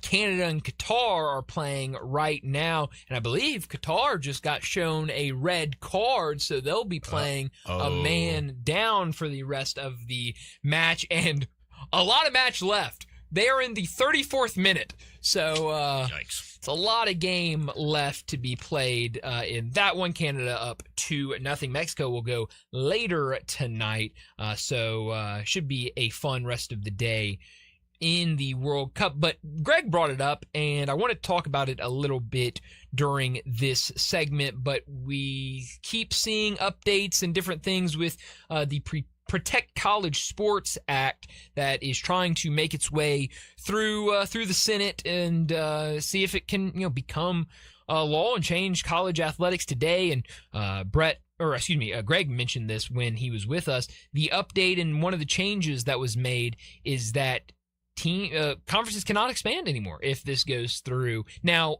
like I said with him, I still don't know exactly how that's going to work. I've seen some people say, well, that's just for, like, for example, the SEC couldn't take a team from the ACC, or the Big Ten couldn't take a team from the Big 12, something like that, or vice versa. I've heard that. I've heard other people say, no, it's just a blanket. You cannot expand.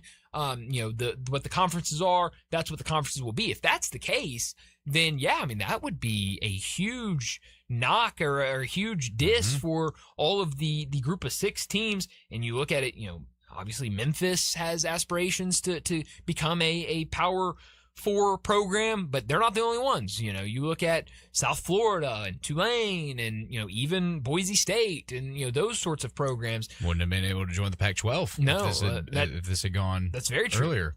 So, Pac-12 would have been just Oregon State and Washington State forever. Yeah, I don't think they would have been able to that would be so sad. Stick to a conference. So we'll see what that means.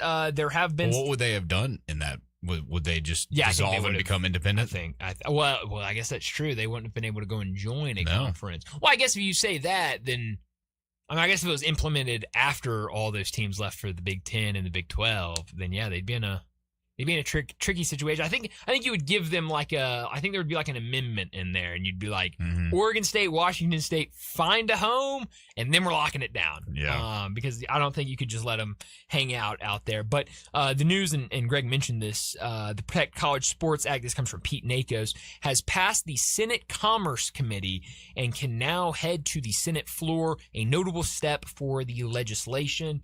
So we'll see what ultimately happens with this. I know Greg said that he's seen that the thought is that it will get through the Senate, but it will not make it through the House. So we'll see what it ultimately looks like over these next couple of weeks, but definitely something to keep an eye on.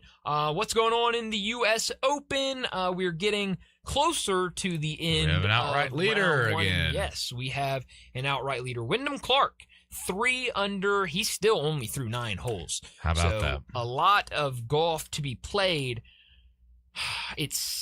They're an hour ahead of us, so it's almost 7 there. I don't think we get everybody through today. I think we have to finish some guys tomorrow. Yeah, if you've got guys in the lead who are still not even through the front 9. Yeah, that's a lot of golf left to be played for some guys, but because Angel Hidalgo is only through 6 right now. Wow, yeah, so they're not going to get through everybody. They'll have to finish that off tomorrow morning, and then we'll get to the second round. But looking at the leaderboard right now, that big and we said it, that big group at the top that were at 2 under, that disappeared. It dispersed pretty quickly. Only one guy now at 2 under, and he was already done with his round when we were talking about him earlier. Sam Stevens, 2 under through his first round. He is the only person at 2 under. You've got a bunch of guys at 3 under, but some big names in that group. Rory McIlroy, Ludwig Aubert, Brian Harman. Brian Harman was the one that's the short guy, not Wyndham Clark. Brian Harman is the short one. I knew when I saw his name, I would remember who the shorty is. 5'7". Yeah. No, he's that's really short. That's the one they were saying he doesn't hit it he won't hit it high, so it won't. The wind won't affect him. Which that is definitionally short. So definitely not the 6 foot that we were talking about earlier. Yeah, not Wyndham. He's at 1 under, so pretty good round for him. Look at Wyndham. He's got a long neck. Yes, he does. Good for Wyndham. Good for him. Xander Schauffele 1 under. John Rahm 1 under.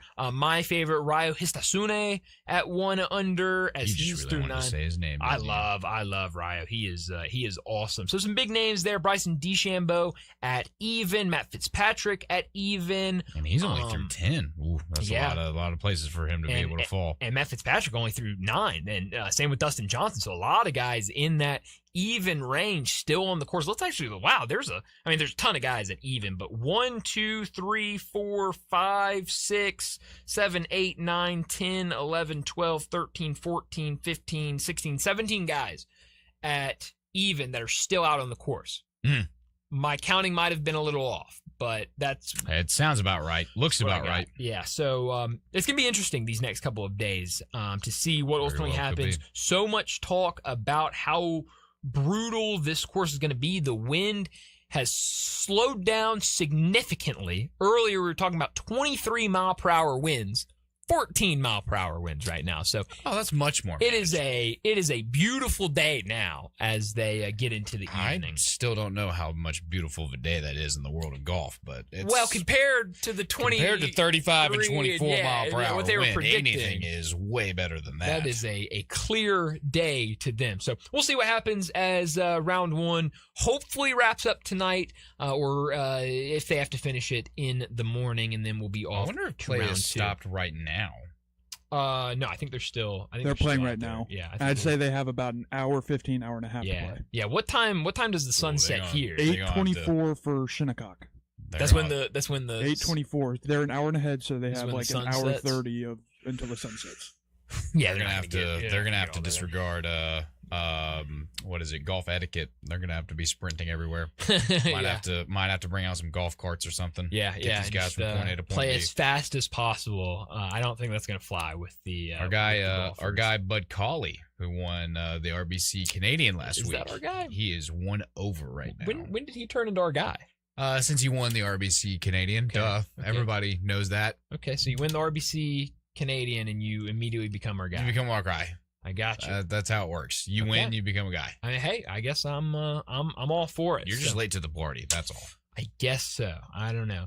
I did see this earlier. Sam Amick, who covers the NBA, he was on a podcast earlier today and says he believes that Ja Morant will be traded to the New Orleans Pelicans. So that is a team that would be an interesting combo. I haven't heard much in terms of the Ja Morant trade, but Sam Amick, he's a guy that covers the entirety of the NBA, out there saying that he believes that's what happens with Ja Morant, which will be interesting. Now, do you think, we've talked about this a lot, do you think we see a pre or post draft trade for Ja Morant? Well, based on what Keith Smith said and what you've been saying, I agree. I think it's got to be a post-draft situation. Yeah. I think you decide what you've acquired, who's been there, what you do with those picks. I mean, because there's a lot that still can happen in that little time frame. Mm-hmm. You've been talking a lot. We've been talking a lot today of how there's still a lot of changes within the pick order that could very well happen. And depending on who you go out there and get at those certain positions, I think really is going to help you make a decision there. Mm-hmm. But I think it's inevitable that Ja's going to be moving on. I think it's just a matter of when now. Yeah, no, I think you're right. I think it will be a post-draft. That doesn't mean that the Grizzlies won't be making moves around the draft. Yeah. We've been saying it for, feels like, months at this point. Do you think that a movement in their draft picking could involve a package with Ja Morant for another team? So, like, if they were to trade for that Nets, could you see a Ja Morant going to the Nets? It could. Obviously, there would have to be, I think...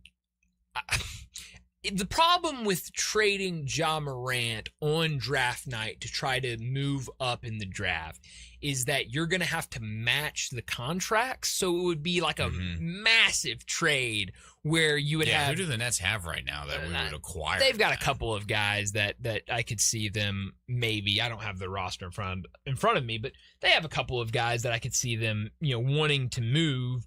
But it would involve both sides adding a lot there. I don't think they would probably trade Nick Claxton, but for a Ja Morant. Yeah, I agree. I don't expect so. that. But I wouldn't be surprised if we saw anything. I just feel like we're probably going to see smaller trades around during the draft. Yeah, more and then likely. kind of when everything settles, everybody kind of figures out what they are, what happened in the draft. Then I think once everyone kind of gets to summer league and all the agents and teams are there talking, I think that's when we probably see something go down for Ja Morant. That's a good timeline. I did also see, and I can't remember now, and I didn't save it, who said it, but I saw a report saying that, and we talked about it earlier, that the Kings really, really like Darius Acuff, and that they think he could be the future guy for them. So talking about if you want to try to move up to get him, Brooklyn at that number 6 spot, that might be where you have to go up to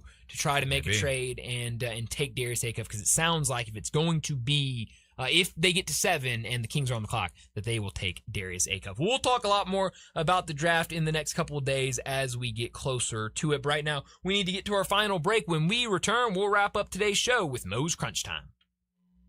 Did you miss your favorite Sports 56 show? No! Check out the podcast, broken down hourly at sports56whbq.com or wherever you get your podcasts. Be sure to like and subscribe. Never miss any Sports 56 show again with our podcasts available daily from Sports 56 and 98.5 FM. Sometimes I wish I had a gun. Well, I'm armed, but before I bought one, I still went to Top Gun Academy to learn to protect myself without a gun. How is that possible? Top Gun's personal protection training. It's perfect if you want to protect yourself without firearms. I don't know. And it's perfect if you feel the need to carry a gun for self-defense, because the last thing you really want to do is shoot. That is scary. Not at Top Gun. It's very comfortable, and you learn to load, handle, and shoot a handgun safely. Protect yourself. Go to Top Gun Academy. They're at 2770 Witten Road. Guns, guns, and more guns. Over 700 firearms in stock. Home defense guns, old guns, new guns, used guns, big guns, little guns. Every gun you can think of, Classic Arms has them. All brands like Glock, Sig, Colt, Ruger, Smith & Wesson, Browning, Beretta, Benelli, Remington, Winchester, and more. Guaranteed lowest prices in town. Only gun importer in the Mid-South. Free gun inspections and appraisals, and free bore sighting for the upcoming deer season. Shop online at ClassicArmsOfMemphis.com or visit Classic Arms at 1740 Germantown Parkway behind Corky's Barbecue in Cordova.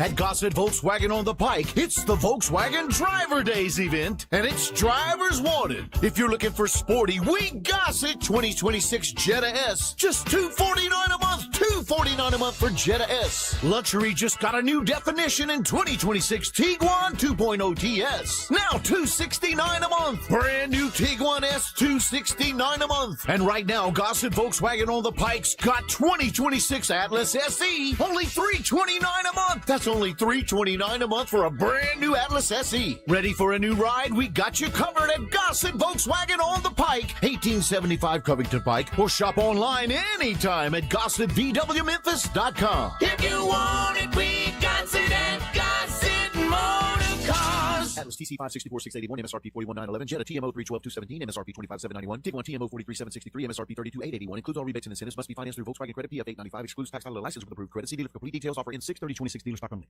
Now back to Sports Time on Sports 56 and 98.5 FM. This hour is brought to you by Dobbs Brothers Chevrolet at 7450 Highway 64 in Bartlett. Here once again are Brett Norsworthy and Bryant Dacus. Come with me now. Come with me now. This is pretty cool, and we're just getting started.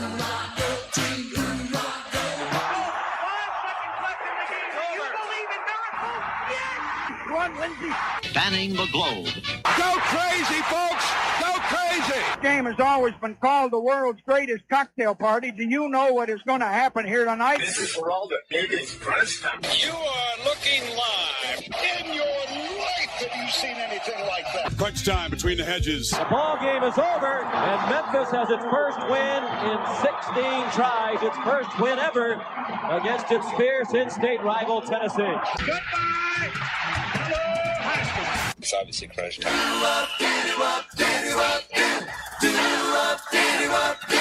Hammer, nail, coffin. This baby is over. Crunch Time is brought to you by Moe's Southwest Grill. Need a crunchy bite to eat? Head to Moe's for nachos, crunch wraps, tacos, salads, and more. Moe's.com. It's your go-to for all your taco crunch time emergencies. Well, what I learned today is that the Knicks, they celebrated their championship with the parade earlier this morning. It looked like a good time. It did look like there was some craziness happening during it, which, well, what do you expect after seeing how the fan base acted throughout the NBA Finals? But it seemed like overall it was a good time, everyone having a lot of fun. We talked about it earlier. I think all the players got a key to the city. It just feels like when you win the championship in New York, it feels maybe a little bigger than winning it anywhere else with how big the Big Apple is. Jalen Brunson had a lot to say today, talking about his career and now winning this. He said, quote, "There are a lot of people that have a lot of negative stuff to say. There's a lot of people who have a lot of opinions, but when you prove them wrong, you really don't have to say bleep to them. They don't deserve it." So he is celebrating in style. We got the classic Tyler Kolek being the police thought he was a fan, trying to get into the action of the parade, but he was not. He was a part of the parade, and then I saw him, I think he was on Instagram Live or just did the video where he was holding the in-season tournament trophy. Heck yeah. And was saying, "This was me." That, and pointed to the Larry O'Brien trophy. That might have been them, but this was all me. So it looked like everybody was having a really good time. Fun to see today. Yeah, well, you know what they say. Everything's bigger in New York. That's right. That's the and in age-old. Texas. How about that? No, just New York. Oh, just for sports. It's just I've never heard the that's what it is. Texas one. I've never heard that the before. apples are bigger in New York. I think that's Texas. Oh, interesting. Yeah, I think you got it mixed up. That's fine. think so, That's maybe. whatever. Well, earlier today, this is what I learned today. Earlier today on Wolo's show, I gave a stat line that Lionel Messi now has more wins in Arrowhead Stadium than Derek Carr, who had 10 total appearances and went 1-9 there. Lionel Messi has 2 wins. Derek Carr only had 1. I learned later on this afternoon that stat line is way more impressive because here is a list of some well-known quarterbacks that Lionel Messi has now more wins inside of Arrowhead Stadium than these guys. Okay. Joe Burrow, Baker Mayfield, Lamar Jackson, Brett Favre, Aaron Rodgers, Eli Manning, Dan Marino, and Joe Montana. Holy cow. Wow. Shout out to the GOAT, Lionel Messi. Yeah, no, what he did the other night was really incredible, honestly, and Fantastic performance. Yeah, no, it was fun to watch. Now tied at the top for all-time World Cup goals, which How about is that? definitely really, really cool to see. Well, what I could have done without, and I saw this earlier during the show this afternoon. But Mike Trout going back to the IL. Not sure what the injury is, a hamstring injury. This comes from Ken Rosenthal. Mike Trout is headed to the IL with a hamstring injury, sources tell The Athletic. Brutal news for Trout with All-Star game upcoming and a comeback season in the works. Christian Moore is getting the call up. So no Mike Trout for the Angels, and just hate every time seeing him out there. It's fun to see him when he's on the field, but problem is injuries have just really, really played a big-time part of his career. Well, real quick, something else that I also learned today was that NFL Commissioner Roger Goodell has fully just said that he fully expects to have active NFL players participate in flag football for the 2028 Olympics. That's great. So that is really good news, and should get a lot of eyes on that. Well, what I could have done without today, I couldn't really have done without it. But as you all know, if you've been following the MCU, that's the Marvel Cinematic Universe, the newly named Captain America, Anthony Mackie, was found at the Ghana and Panama game. Oh, that. All I'm saying is Captain America better show up tomorrow for America versus Australia, because we need Star Spangled Power. Yeah, because Captain America, he's been dealing with an injury. We got to get the other Captain America out there. He might not be out there ready to play. Well, then Calling up Anthony Mackie. Let's get him ready. Need a Captain America out there somewhere. Need one. Yeah, something. Need one. Where are you beaming tonight? Well, you can beam me right to Seattle. I want to be there in person for that United States-Australia game. Should be fantastic. The crowds have always been good for the World Cup, and I would love to just be a part of it. Yeah, no, that's going to be fun. Tomorrow we'll talk a lot about that while that game's going on tomorrow during the show. Beam me, let's go to the late night game tonight. Mexico and South Korea, both these teams won their first matches of the World Cup. We'll see who wins later tonight on Fox. We'll watch the end of Canada and Qatar as all Canada in the first half. Some baseball games, not a ton tonight. We talked about the Braves and the Giants being postponed. White Sox, Yankees, Cardinals, Royals, Angels, Athletics later tonight. But that's all the time we have. Enjoy the rest of your night. We'll talk to you again tomorrow afternoon.